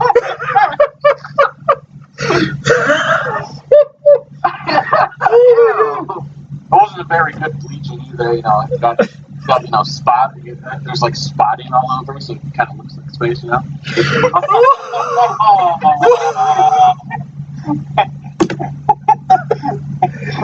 Oh my gosh. Okay. I had it in there for it. That's a good laugh, Dan. I appreciate it. That's fucking great, dude. All right, so we have some custom spotlights of the month, and we're going to talk about Hanson Industries Customs, aka Welty's Customs, by yours truly, the Jack Nerd himself, aka John. I've been working on some customs for Chris Welty. He's giving a custom figure that I am making for him for his sister-in-law called the Cow. That's what I'm dubbing it. I don't know, Chris, you want to explain the Cow? Basically, my sister-in-law, Emily Harris, she owns a farm near Argyle. And at one point, she had like a bunch of cows that, you know, they're cows for milking. More specifically, they're called Jersey cows. They have like a shade of like a light brown color. And they're pretty friendly cows, actually. And she really liked them.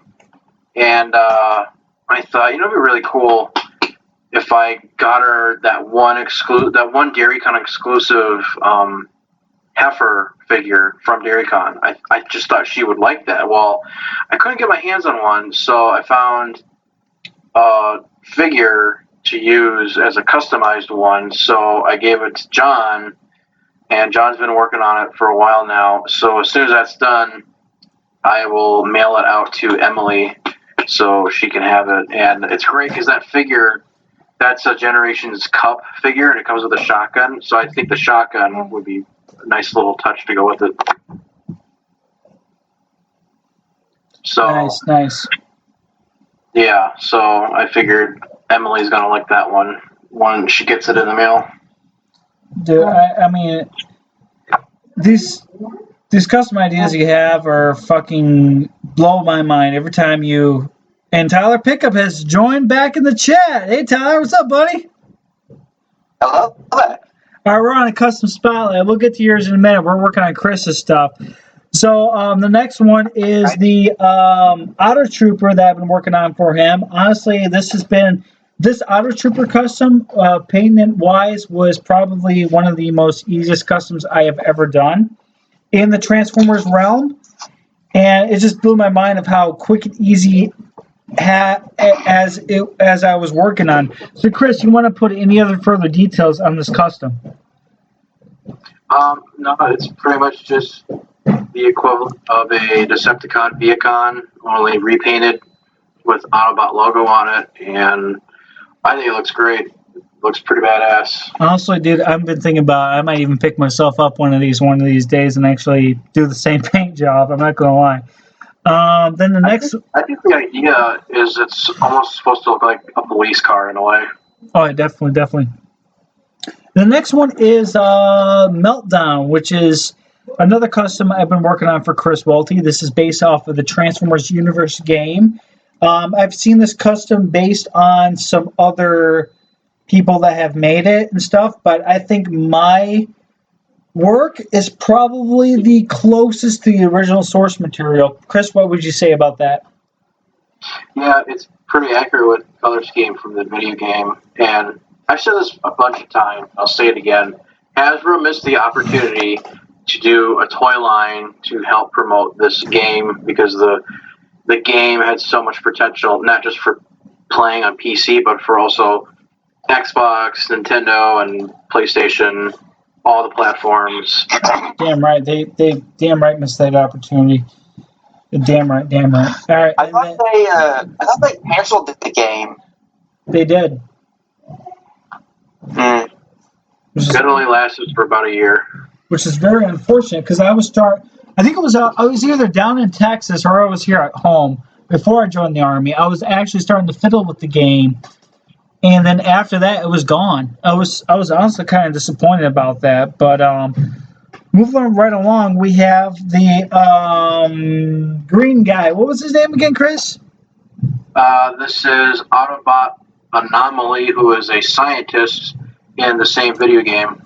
And honestly, dude, I think this is probably the closest to one of the customizers you've worked with. What would you say about that? Of how close the work is that I did that was his work? I'd say this turned out really good. And I'm still working on your orange and blue guy. I still got to finish up with your cow and the orange and blue guy, but then after that, you're solid, dude. You are good to fucking go. And on top of that, we have a last minute pulling out is our good friend Starplu, aka Tyler, who worked on a battle droid by the name of Medic. How would you explain this there, brother? Well, backstory-wise, Medic is, aka B1295, is a reprogrammed, repainted B1 battle droid that Starpool found from a battlefield, and with the help of Anakin Skywalker and R2-D2, because, Anakin is good with droids, and R2, being programmed to be a mechanic, with R2 and Anakin's help, they were able to help Starpool and R2SP make a medic that could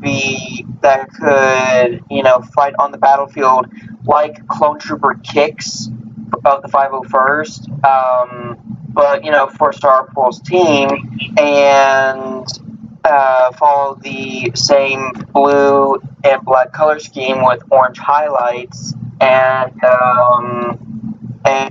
that's where Medic came into the picture. And he fights. He's a medical officer, and he's also kind of the mascot of Starpool's social media, because I kind of played around with this idea where Starpool is being an agent for the Republic, but he's also kind of doing funny, crazy videos where he's on these missions, and he's scoping out separatist bases and intel and everything like that, and so Medic's also kind of his little mascot. And fun fact, because of him being Starpool's mascot for his social media, originally his name was Mascot, but then I kind of rethought the idea, and I'm like, you know what? It's stupid, and I don't really want to go with the whole MGO idea, because, so yeah, I renamed him Medic because, I decided to make him the team medic, because I thought to myself, the 501st has a medic named Kicks. My team does not have a medic, so I should fix that. Nice, dude. That's awesome. And apparently, I forgot there was other customs. Let me rephrase that. Well, Tyler Pickup was a last-minute custom ad, but there are two other customs. There is a custom Mountain Dew Optimus Prime G1, and you know what? I fucking want it. Chris, take it away with this custom, because I think you probably know more about it than I do, but from judging by the artwork and the pictures you've sent, I want one, and I want it now. Yeah, it's pretty much just Optimus Prime G1 reissue, just completely repainted. But it's been customized, and I think whoever did this just put a Mountain Dew logo on the outside of the box, and then redid part of the box in the front with the illustration. I really like the shade of green, and it almost looks like something you would find in Japan or in South America. That is fucking great, dude. I honestly, I want one. I'm not gonna lie. And would you care to explain this custom-made Lionel train set display? I don't know nothing about train sets. I mean, I'm pretty sure you seem a little more knowledgeable in the whole train set segment. So why don't you explain this custom? Hey guys, real quick. I'm sorry to interrupt. I gotta go move my car, but I will be right back. So I'm just gonna leave my phone as is. All right, go ahead, brother. You're all good. All right, be right back. All right. I just been thinking about getting a Lionel train set. It's an all-American brand. They make really good train accessories and train sets. And I was just surfing around on YouTube, seeing what other people have, and I found this train set. I just really like it, and I thought it would be really cool to have it featured, because it was all pretty much the layout is pretty much custom built, and it just looks cool. I just thought it'd be nice to have something different featured on here. Nice. All right, so these are G.I. Joe characters that we wish we had. And from what I can see, it is one of our most memorable characters from Modern Warfare at the beginning photo, called Captain Price. Is one of them, I'm guessing. Yeah. And then another is good old Chuck Norris. Fuck yeah, how could you not have Chuck Norris? And of course, the one, the only Snake Plissken. Honestly, I mean, I know you sent me the photos, dude, but after looking at these photos, I actually would love a Snake Plissken figure in general. Just because, for one, Kurt Russell is one of those badass hardcore actors that I mean, everyone fucking knows. Just like Patrick Swayze, Arnold Schwarzenegger, Sylvester Stallone. He is one of those actors from the 80s that's just memorable. And he's still acting to this day. I mean, who wouldn't want a Snake Plissken figure? I mean, I've seen, what was it, the second one, the Escape from LA one. I need to watch the Escape from New York one, but dude, Kurt Russell made Snake Plissken into a real character. And I mean, honestly, I would love to see them if they could do a third one in this, in even further down the future as Kurt Russell reprising his role as Snake Plissken one more time. Yeah, I would get all three, and I'd probably get all three, leave them in the box, because the packaging is also nice, and then get 3 more of each, so I can display them outside of the box. Yeah, I completely agree. And then we have one more custom, and that is the Penatron. And of course, we were supposed to talk this over with our good old buddy, old pal, JC, but unfortunately he had to go. But this is a custom Penatron character that our good old friend from Limited of Wife, was it L Now Customs? Hey, Bruce. I'm back. All right, cool, bro. We're talking about a couple other customs, but this is from L Now, right? From limited number of Wife's Customs. Yeah. So basically, what Bishop did was each figure seen here is representing a member of the TKO podcast, and then they combine together to make a giant robot that has a metal penis at the bottom. And because JC is also called Catfish, the head is molded into a catfish. Yep. That's fucking crazy. That is fucking great. So, It's hilarious. And Bishop has it in his collection with all the other TKO stuff that he had made up during the run.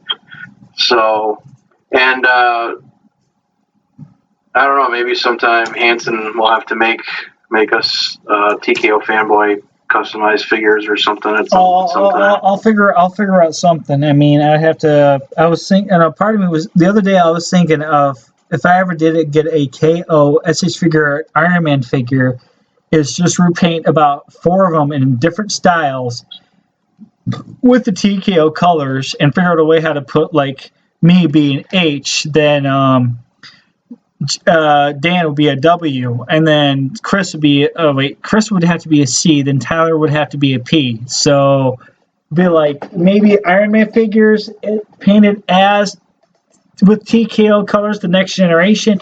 And then I was thinking maybe what if we did something Transformer related? It's like if I did like 4 separate figures of something, then maybe I can send them out to everybody and just be like, hey, well, obviously it'd be easy for me, Dan, and Chris. Tyler, he lives in Texas, so that's the only figure I have to send is all the way to Tyler. If I did something like that, I was thinking about that the other day. Yeah, and you know what? I just came up with something as I was holding my Captain Rex from Black Furies. If you were to okay, so you said you would do either something Iron Man or Transformers related. What if I made an astromech, a TKO astromech for each of us?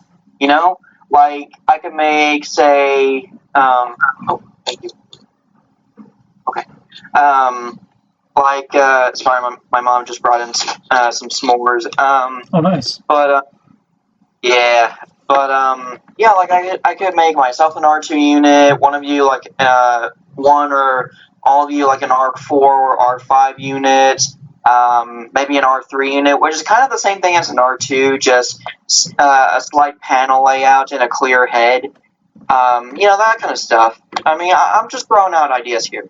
Yeah, I mean that's the thing. I mean, if we were ever to do something like a TKO, the next generation figures, we'd have to figure out a way how that everything implements all of us. I mean, me, I like Transformers and Marvels. Tyler likes DC, Marvel, Transformers, Star Wars. Then you got Chris, who likes G.I. Joe, Star Wars, Transformers. Dan loves his video games. So it would be a way we'd have to figure out a way how to implement everything that we like into some sort of custom figure stuff. Yeah. But yeah. I mean, I'm glad we had this little idea session. This is great. I mean, I'm pretty sure we all. I don't know about Dan, but I know Chris and Tyler would be on board for custom figures. So. Yeah. So we're going to our favorite corner, KO corner, with the G.I. Joe knockoffs. Chris, I'm leaving this one to you. Take it away, brother. Okay, so in the group chat here, the first one we see is hilariously bad. Look at the head. His head looks like a fucking eraser. It does. And his hands are too big, too. Oh, my God. Oh, my God. That is terrible. It just says military action figure. That's all it says. It looks like some kind of 1990s shitty computer animated character.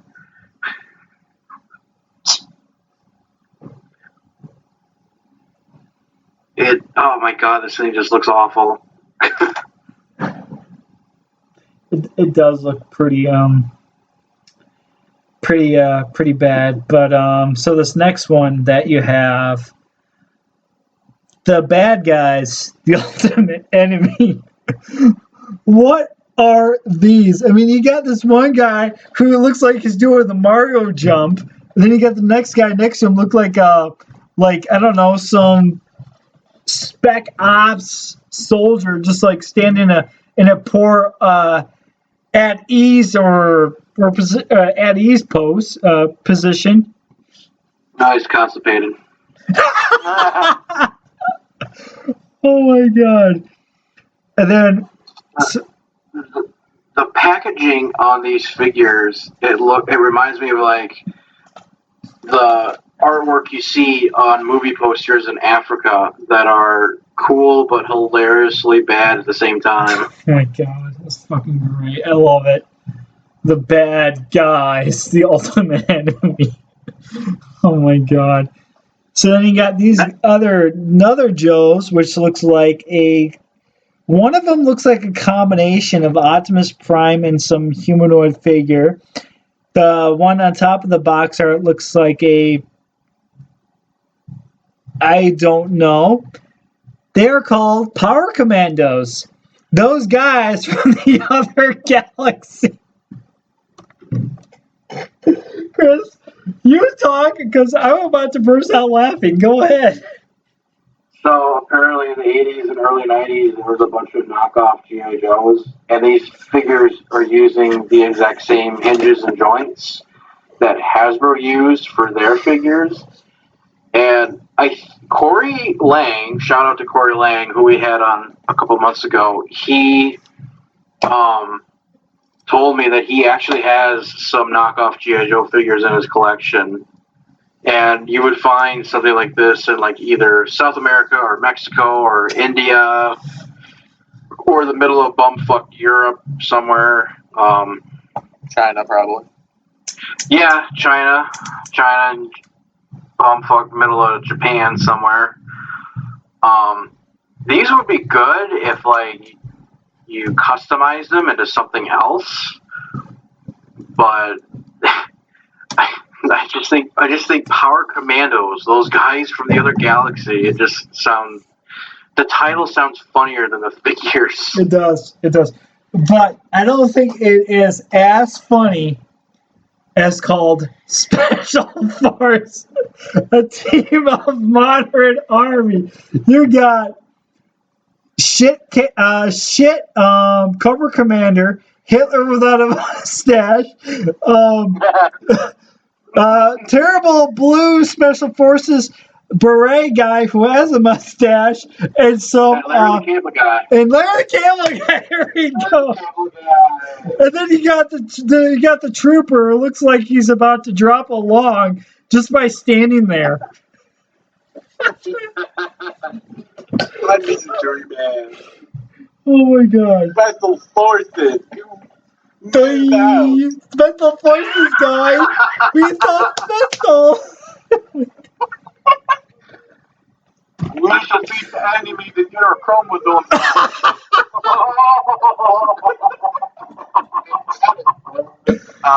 Oh my And god. this is one of the other reasons why I named my battle droid medic instead of mascot, because it's kind of funny when you kind of think about it.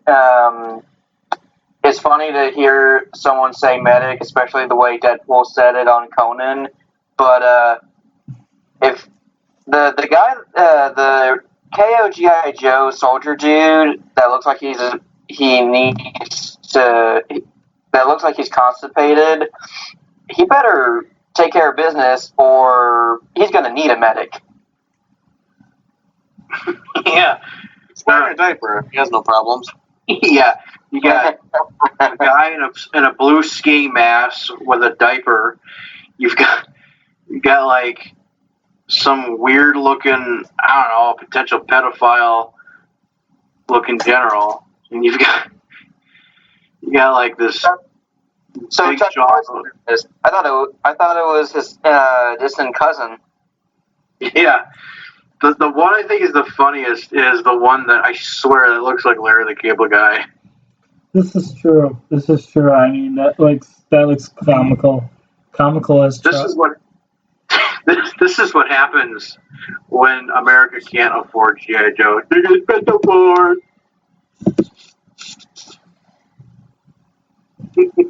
That is fucking gold. That's fucking great. So, alright, continue on with the KOs, and I am on camera right now, so fuck all y'all. So now our next KO is called X Troop.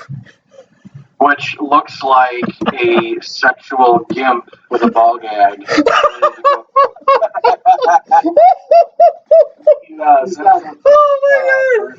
Oh my god, that's fucking great.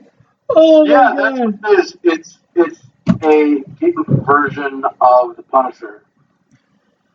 That is fucking terrible. And he comes with dildos.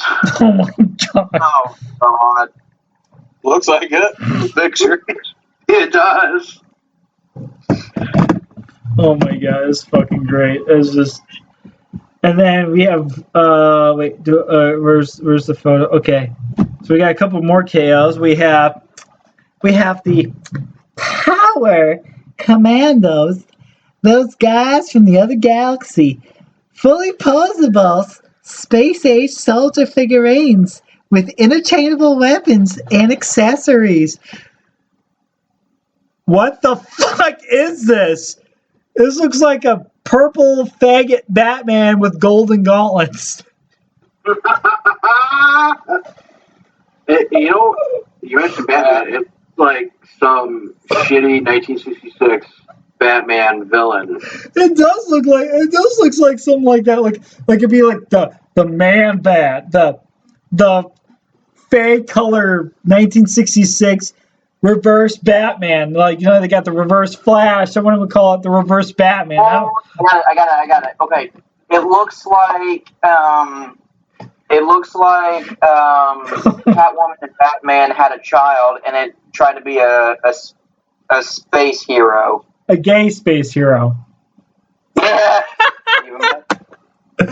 Oh my god, I'm going to hell. I know it. Chris, do you want to? It's just it's an LGBTQ Power Ranger. Whoa! Damn. That. With interchangeable parts. Cat Ranger. All right, so Have you? I don't know if you guys by chance seen that article about Cyberpunk and your character customization at all, where you have the option of changing what parts you have. okay. It's like, okay, I will buy the game if I can have 3 dicks and a vagina, and then 2 vaginas like in between. Oh my god. God. What? It says customizable genitals. I mean, Yeah. come on now. Oh my god. They better go all out. There better be like 60 options. All right, so I guess we're reaching our final KO here called Evil Enemy. Weapons with the smell of battle. Oh my god. I bet there's a smell. I bet there's a smell of battle. All right. I'm not done. Deadly Demons of Combat. Gen Patch meets his match. Fully postable 10 moving joints. Removable snap hold. Battle gear. It looks like it comes with a comic book. And the guy is literally looking like this.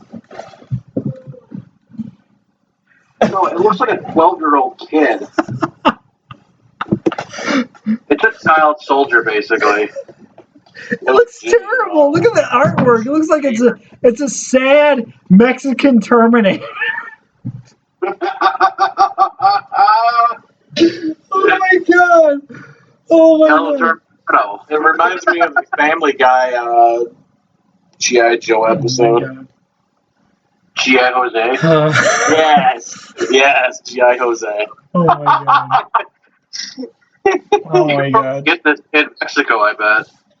That is fucking great. All right, so I know our fellow hosts and cast members of the show has not seen this movie, but I guess Chris and I will talk about it. Our movie mayhem review is of one of my personal favorite Jackie Chan movies, Operation Condor. Fuck yeah.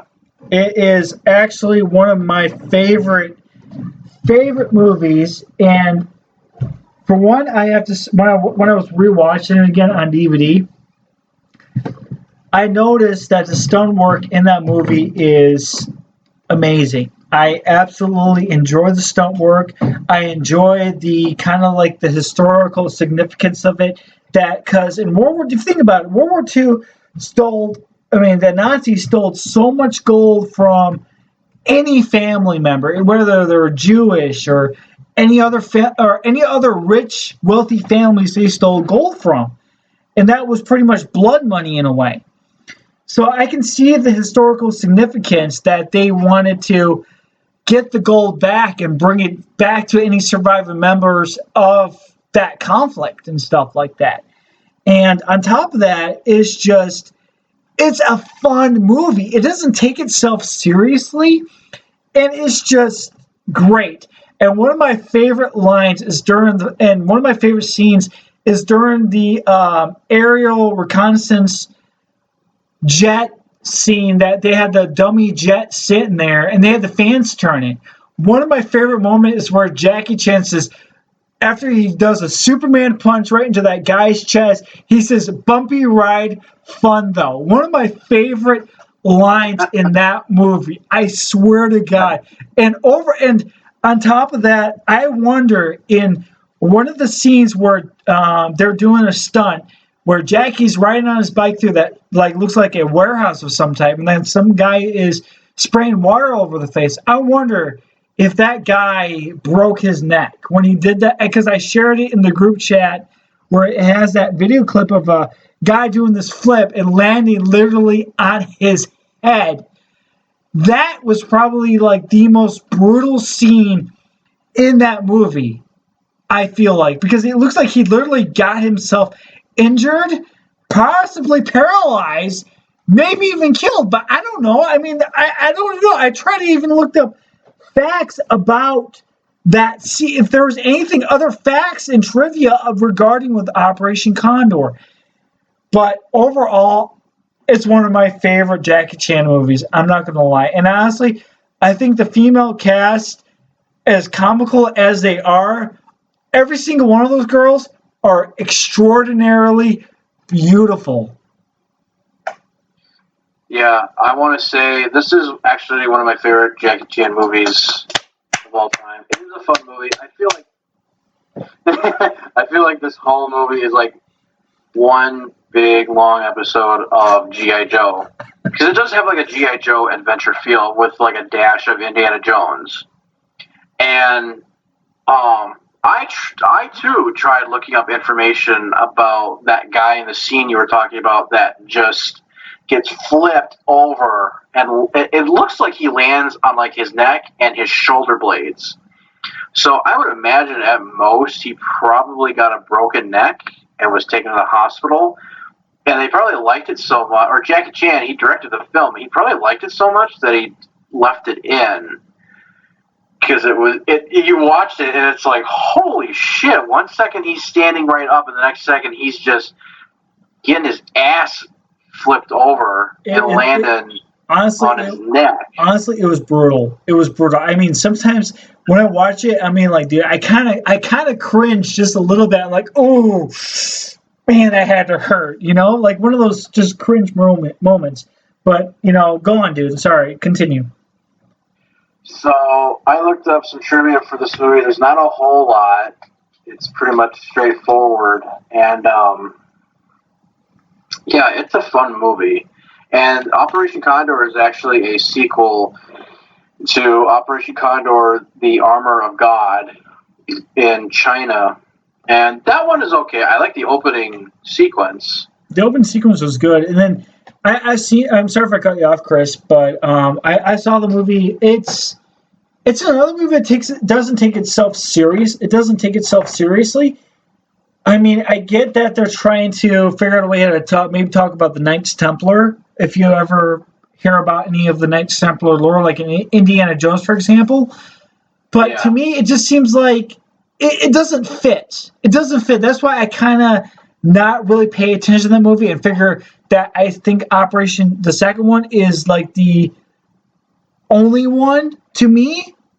But I know that one happened before, but that's the thing with sequels. They have the first one, then they have the second one. The second one just outblows the original by a fault. I mean, don't get me wrong, there were some fun moments in that movie, but the second one is definitely the most superior in the Operation Condor saga. And the thing is, they did a third one called Chinese Zodiac. I, for one, think it's not a terrible movie. I actually enjoy it. For me, I am a huge sucker for action, comedy, martial arts, and Jackie Chan in general, because I think Jackie Chan is fucking awesome. And on top of that, they are planning on doing a follow-up, a sequel to Chinese Zodiac. So I really hope they do whatever mistakes they made in that one, they can correct in this fourth one, to be in my honest opinion. Right. So, yeah, it's a fun movie. And the opening sequence of Operation Condor was filmed in a set of islands in the Philippines. And everything else was filmed in Morocco, Spain, and some of it was filmed at a studio just outside of Hong Kong. Nice. So, and just so everyone knows, is that from now on, when we decide to review a movie, we'll let each other know a month in advance. That way, everyone has a month to, at some point, watch whatever movie we want to have featured in this segment. Instead of it being a week or two in advance, it'll be a month ahead of time. I completely agree. Yeah, because I mean, I really did mean to watch it, and I was going to today, but I mean, I had to help my mom and brother clean up the house, and I was trying to finish Medic, so it all just kind of went sideways, if you know what I mean. So And Chris, is there any other trivia you wanted to add to Operation Condor? The one lady in the movie, the white-haired blonde lady. Oh, she's sexy as hell, honestly. But continue. What's her name in the movie again? Ada. She is played, of course I don't remember her name, she's played by a actress and fashion model who is popular over in Portugal, Spain, Italy, a little bit in Germany, and so she's done stuff over there, and I guess Jackie Chan just saw her work and just be like, oh, she'd be perfect for this movie. So, because I was curious about, like, who is she? And honestly, So, I mean, don't get me wrong. I mean, I thought I know when I was doing some research myself, the one girl that played Momoka, I'm probably slayed the name. She's actually Japanese. really? Yeah, she's Japanese, and the other girl, I forgot her name. God damn it, I can't think of it right now. But she was Chinese, obviously. Hold on, let me see if I can find the name real quick.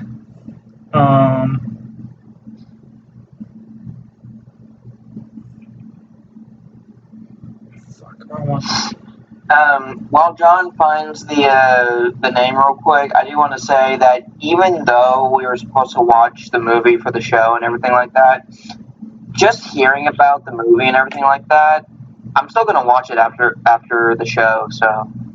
Oh, it's good. It's a fun movie. Okay. Let me rephrase what I said. Ada was the Chinese girl. The other girl was Elsa. My bad. Yeah. Yeah. So Ada. No, honestly, I think they picked a hell of a cast for this movie. Of course, it being directed by Jackie Chan. I think it was very well directed on his way he wanted things done. And on top of that, it's just a really fun movie. And honestly, Dan, Tyler, if you guys get the chance, I highly recommend just sitting down and watching it and letting me and Chris know of what you thought of the film, because honestly, it's one of my favorite Jackie Chan films. And apparently, and there's also some other trivia that Chris posted on the chat.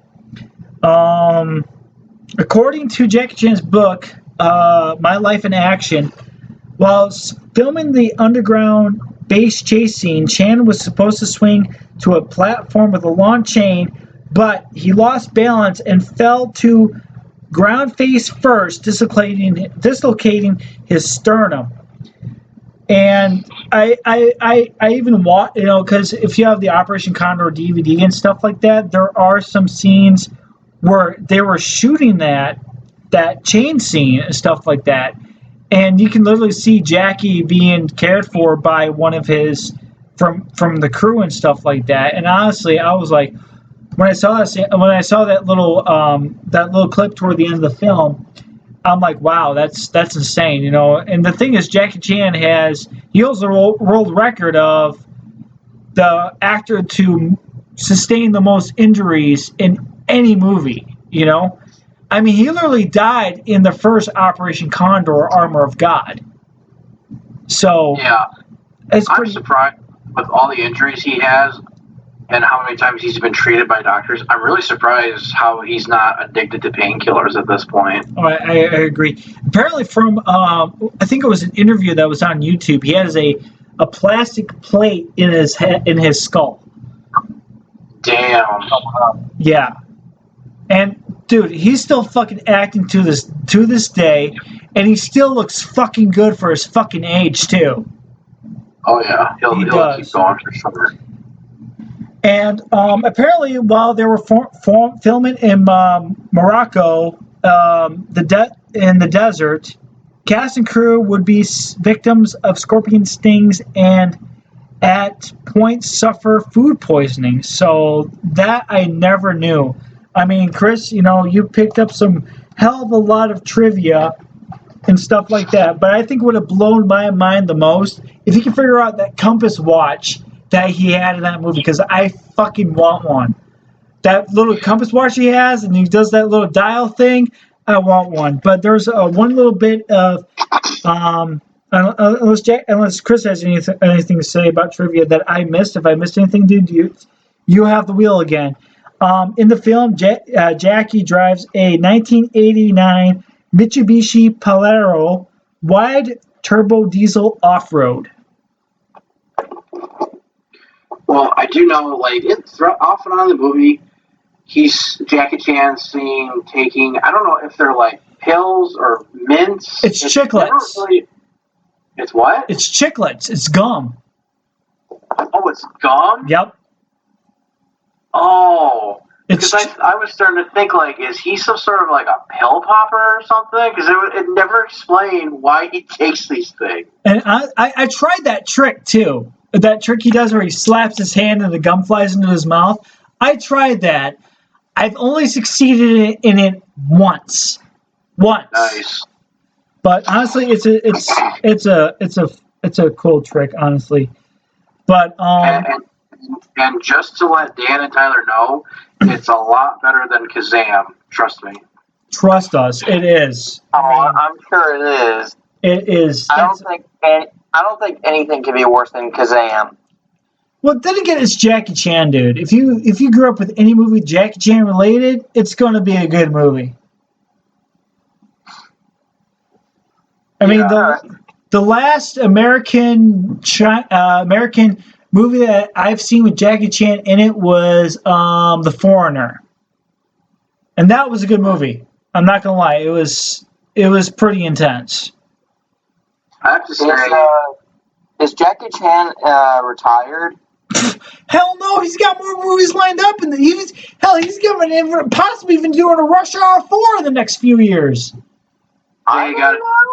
4. If Rush they do Rush Hour 4 and Shanghai Noon 3 to wrap up those storylines, dude. Okay, I gotta say, my favorite Jackie Chan movies are Operation Condor, Rumble in the Bronx, all 3 Rush Hour movies.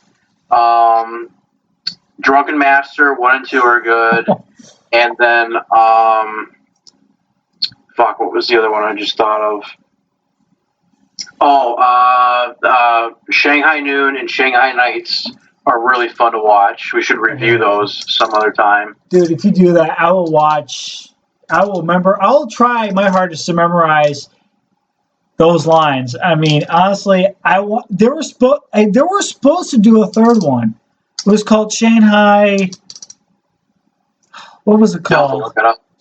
God damn it! I have to go look it up.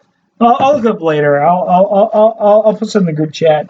But yeah, they were supposed to do a third one, and I don't know if they're even going to do it. I know they're doing Rush Hour 4, which I was watching a video on Facebook where Jackie and Chris Tucker's experience on set at the beginning was not exactly the best. Really? I had shit you not. Chris would show up to set late. Jackie would be like, hey, we're on the clock, and stuff like that. But toward the end of it, they became good friends. And they still talk to this day. Yeah. So I'm surprised. I mean, I'm glad that Chris Tucker and JC has an outstanding relationship professionally and also as friends. I really hope when they do Rush Hour 4, it blows our fucking minds. Yeah, dude. I think do at least Rush Hour 4 and Shanghai Noon 3 to wrap up the story of those characters. I remember what the third one was going to be called. It was going to be called Shanghai Noon. It was supposed to be called Shanghai Dawn. That's what I meant, Dawn. Damn it. God damn it. I feel like a real dumbass right now. God, it was supposed to be I read up online one time. It was supposed to be called Shanghai Dawn. Yeah. It was the last one. It was Dawn. Yep. Yeah. But Jackie Chan and Owen Wilson, they were talking about it. They said there's so many places in the world that these 2 characters could go. We just can't make up our mind. China. A return to Go back to China. a return to the Forbidden City. Yes. That would be something interesting. Yeah, I think if they do it, they have to go to China and wrap up those 3 movies in a way where like everything that happened finally comes to an end in China. Oh yeah, definitely. Because Shanghai Noon, that's like Operation Condor. It doesn't take itself seriously. It's a fun movie, and it's also like a fun buddy movie too. Damn right it is. Here's your chopsticks back. You want your chopsticks? Fucking great. That's a great movie. But No, you piss shirt, not piss shirt Ben Barr. Oh my gosh. Oh god, man. All right. I think we got off the rails just a little bit over there, but it was in the best of interest. Do you guys have a knockout? If not, we can just move on. None that I can think of. Okay. All right. Well, I guess we'll definitely do that next month. We'll figure out a better way next month. But our guest has left, so we'll skip that segment and we will hit the discussion topics. For the first discussion topic, what is a typical piece of advice you were told that turned out to be complete and utter bullshit? Anything JC has told me.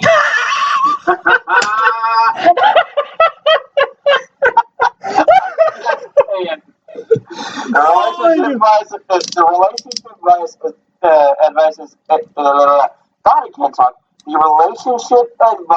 especially. Oh my god. I'm not gonna lie, JC's terrible at giving advice. Chris, you go. I'll give you guys an example of what I'm trying to ask. So what I mean is, like, you ever heard the saying, respect your elders? Well, if you go out in the world, that's total bullshit. Because, for all you know, someone that's older than you, like, respect your elders, for all you know, that guy's a fucking piece of shit pedophile that deserves to be treated like shit. Like, why should I give my respect to someone that's older than me and thinks they're entitled to every little tiny thing? Like, no, fuck you, dude. I ain't doing that shit. You're not going to demand my respect. You're going to fucking earn my respect, and I will do the same because it's that fucking simple.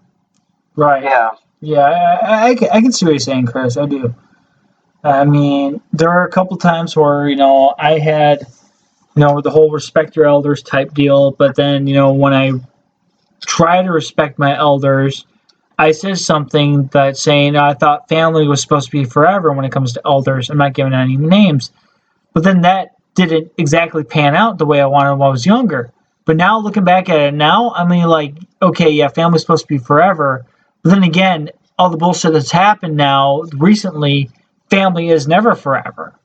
You got to trust those individuals in your life, like Chris, Tyler, Dan. I mean, I'm pretty sure. I mean, I know Dan and I don't hang out. I've never met Tyler. I mean, Chris is like one of my best fucking friends. He's a pain in the ass, but I love him like a goddamn brother. I trust you guys. Wait, hold up. I gotta ask. So you two fuck? No, we don't. We don't. But I mean, there are a handful of people I trust more in my life now than I did when I was growing up. I mean, I still trust a lot of my buddies from the military that I know have my back. I know you guys I trust. Only people I trust in my family are probably my dad and my mom. That's about it. And then I trust a few people I went to high school with. Like, only 2 people I went to high school with. I trust more than anyone else that was my friend in high school. Yeah, I can understand that. I mean, honestly, even though I haven't met you guys in person, I still trust you guys more than than a lot of people I went to high school with, because honestly, a lot of them just act like I don't exist nowadays. But you know, story of my life. But and I mean, other than my other than like, I don't know, my parents for sure, my brother, they're the biggest ones that I really trust. But I also trust, you know, I have learned to, you know, trust my mom's boyfriend Sean, because he's pretty cool and everything like that. So, but yeah, I get it. I really do. Well, that's like the other piece of advice where, you know, we were told, oh, get good grades in high school so you can go to college and get a really good career. Well, I think that's total bullshit nowadays. That does not work anymore. It is fucking. It doesn't. It is fucking bullshit. Everything I've learned in college felt like it helped me more than anything in fucking high school. And then the thing is, when I was trying to get in the Army for the longest time, dude, I tried so hard on the fucking math. Nothing I learned in high school was consequential when I took that fucking ASVAB. It didn't help me at all worth a shit. You know? It's fucking crock. Well, it's stupid because by the time you get done with high school, or, you know, and yeah, especially by the time you get done with high school, everything you just learned, either right away or a couple of years down the road after high school, is going to become immediately obsolete. So it's like, oh, well, what the fuck was all this for then? It was all for nothing. Exactly. Exactly. Yeah, and honestly, just a little bit ago, my mom told me that there's this company, I think it was GMC, but it could be some other company. I don't remember for sure. But I would have to get back to you on that. But she said I could go to work for them to like help assemble cars, like maybe not assemble a full-on car or SUV or anything like that, but like, you know, just screw in a few bolts throughout the day on each piece of a car that comes my way, and make like $23 an hour or so. Which, I mean, I don't know how true that is. I'd have to look into that. But if it is true, I mean, that may be the ticket here in the near future, if anything.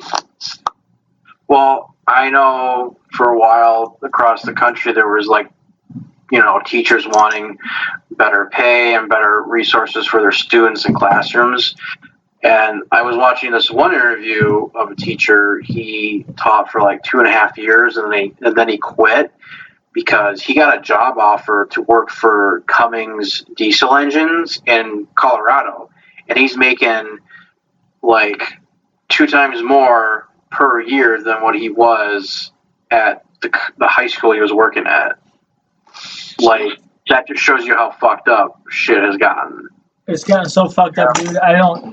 It's gotten so fucked up, dude. I really hope that after this whole Corona thing blows over, that I can actually find a job in the automotive field. Because if not, I'm gonna be kind of fucking pissed that my 2 years of college went to fucking waste. I mean, this whole coronavirus fucked up everything what I was supposed to learn in my last fucking semester. So it's like, well, I hope I get a job in the automotive field. If not, then I'll be like, okay, well, what the fuck am I going to do now? Yeah, and I do get that. And I mean, nowadays it's like, see, the thing is that humanity is our downfall. Humanity makes mistakes, and, you know, I mean, I just said we are our own downfall, but God, it got real political real fast. It did a little bit. But basically, I mean, they should really. I don't know really how to say this, because they either need to, because I don't really know if high schools really teach students how to like pay taxes or bills or whatever, like say electric bills, power bills, that kind of thing. I mean, I don't know. I heard something about it months ago, so it's all a blur. Honestly, all this kind of crap kind of blurs into one thing. That's like, what? So, but I don't know. I do agree that,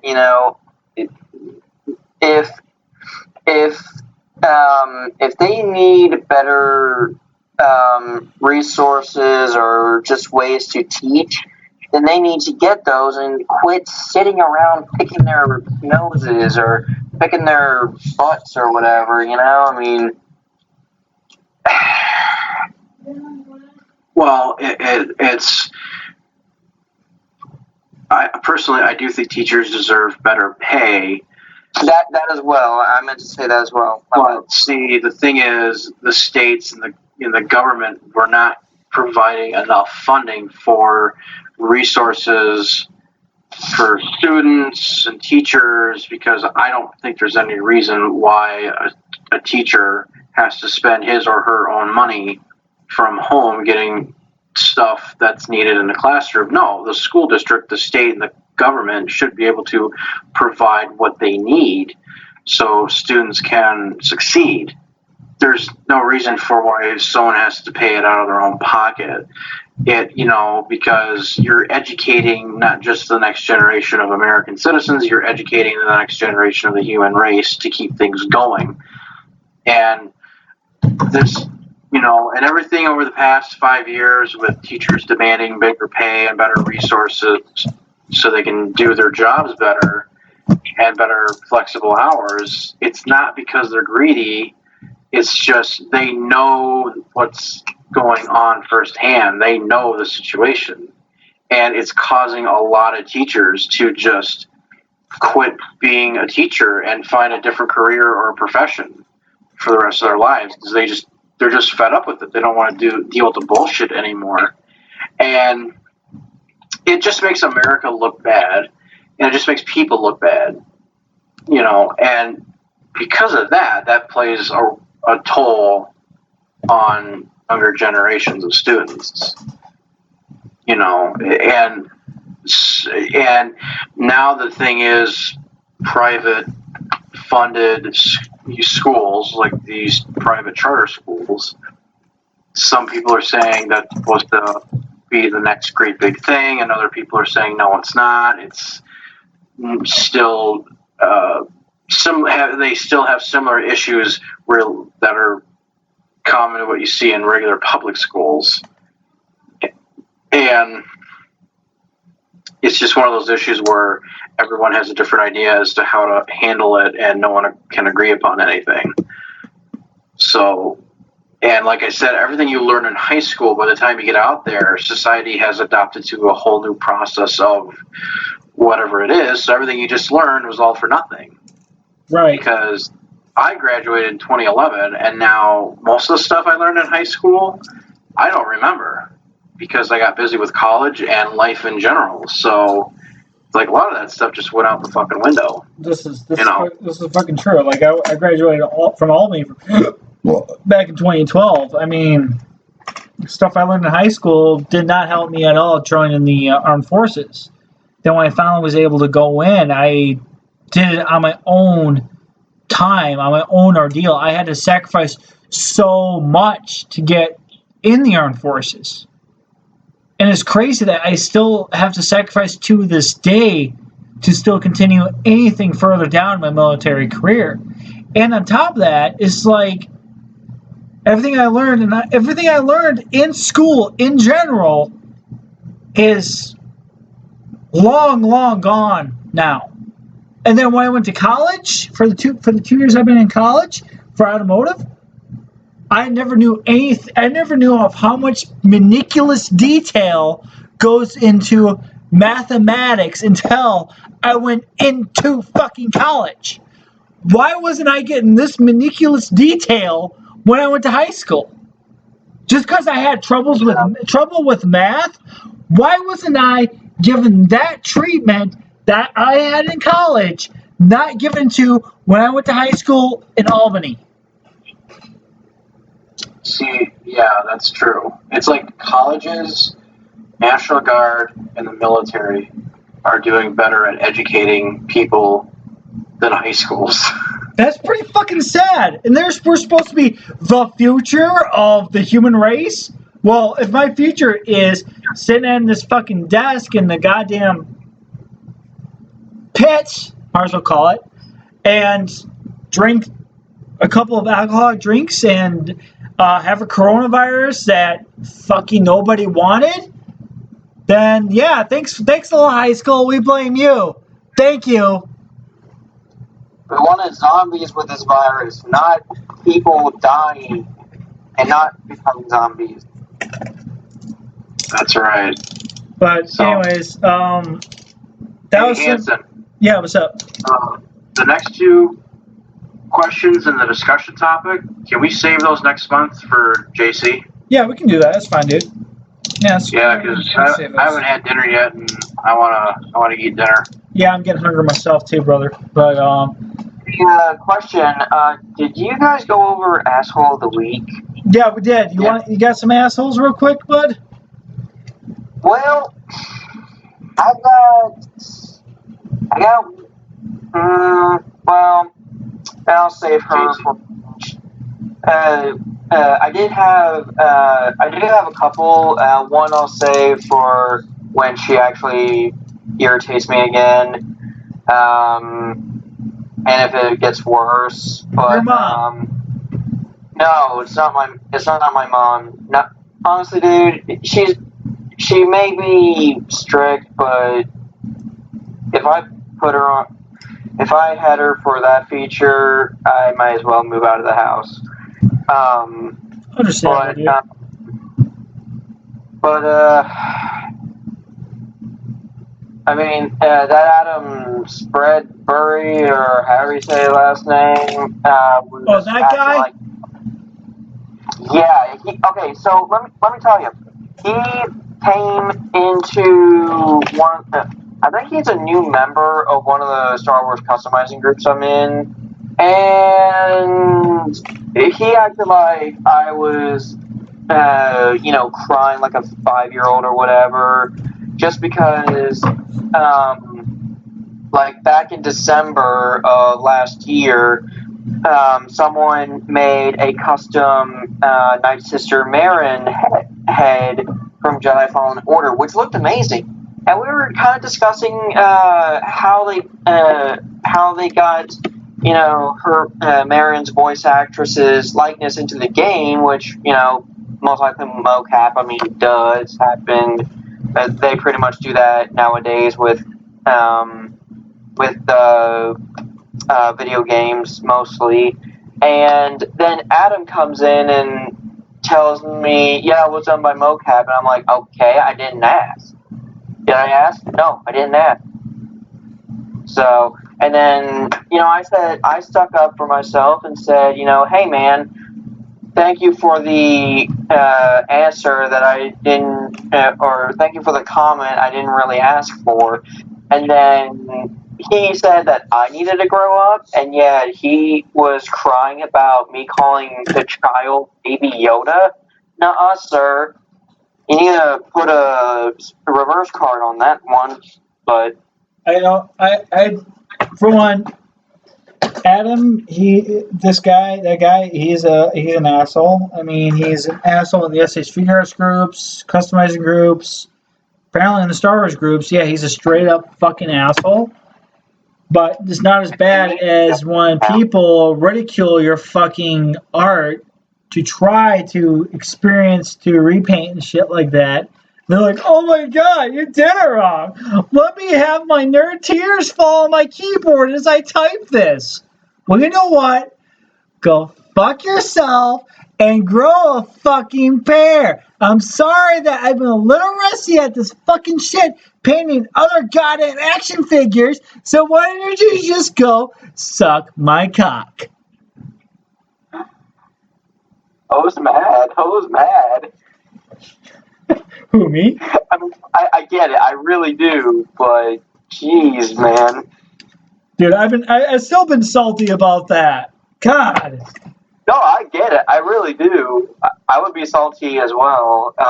Like that's one of the reasons why I'm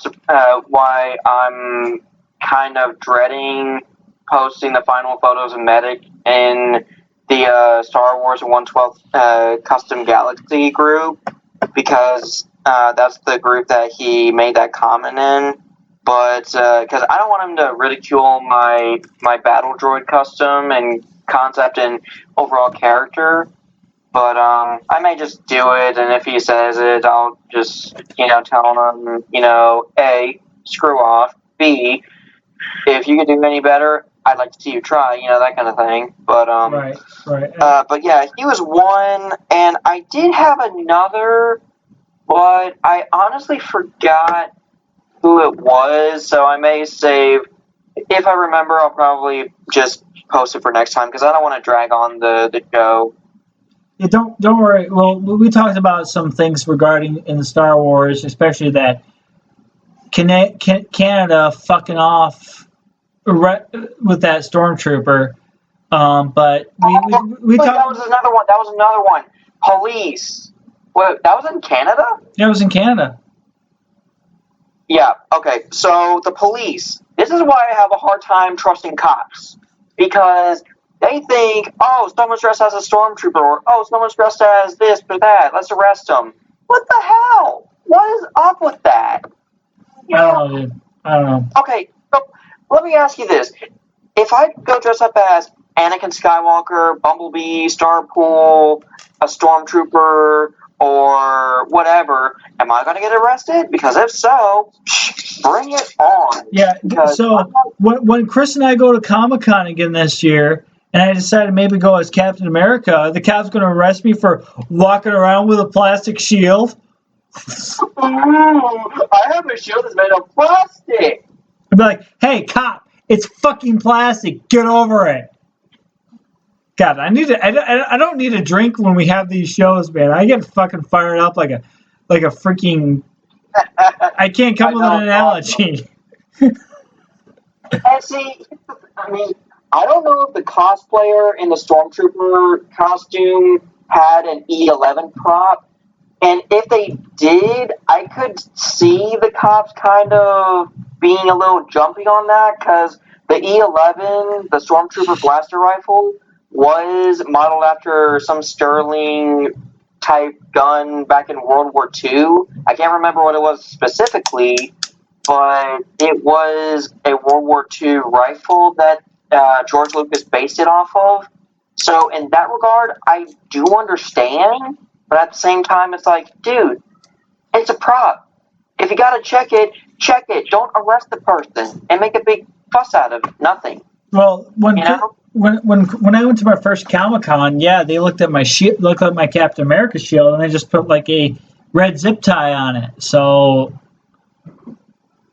okay, it's a shield. It's not like going to kill anybody. I mean, it could be metal where I can just throw it out of nowhere and it could deck someone in the goddamn head. But hey, I'm not going to touch that because, I think we've pretty went deep into the show enough already.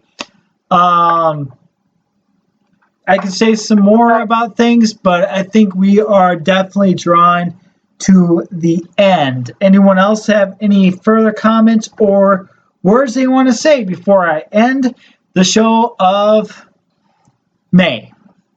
I do want to say one more quick thing about the cosplayer situation. The only kind of blaster props that I would bring into a con are lights and sounds. Like, you pull the trigger, pew pew, lights and sounds. That's it. I wouldn't have something like a Nerf blaster that's painted up or anything like that, because there's no point in that. If it's lights and sounds, it should be fine. If it's not fine, then fine. Take them. Whatever. I could probably 3D print or buy another pair of DC-17 pistols or another E11 or whatever, Right. whatever prop I bring. So Right. Chris, anything? No, I got nothing else. I think we're pretty much done for this month. All right, Dan. No. All right. Well, I for one would like to thank the hosts for dealing with my bullshit because I've been drinking a little bit. Not gonna lie, and I'm pretty sure we had some pretty deep discussions and topics we talked about on the show.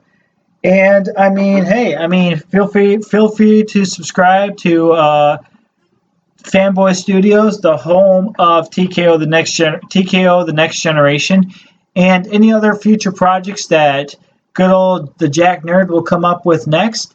And also on top of that, Chris, always a pleasure. Dan, pleasure also, and same with Tyler Pickup. Glad you guys can join me again, and hopefully next month we will be G2G with our guests, and we hope we can find future guests for the show. If you want to be part of the show, please leave a comment or any other stuff you want to talk about. If you want to be part of it, we'll be more than welcome to have you. This is the Jack Nerd with the hosts of Lieutenant Dan, the Jerky Man, and Starpool signing off.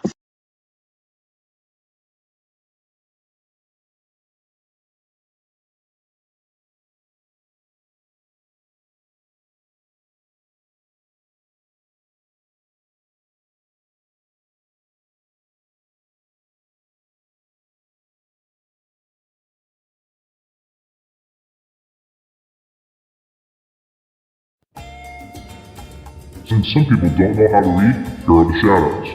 Everybody from TKO, even Tyler Fulcher, The Run with Collectors, Jonah Hall, Bobby Skullface Reviews, Eula Blanc, LML Customs, and Dairy Cow. Our bank accounts, who weep when we spend our money on plastic crap. Mountain Dew, Root Beer, and Guinness, the lifeblood of this program. And of course, our Lord and Savior, Dirk. If you like the show and want to join us and want to be a fellow fanboy, like us and subscribe to the channel on YouTube and look us up on Facebook. We'll be back next month with more nonsense.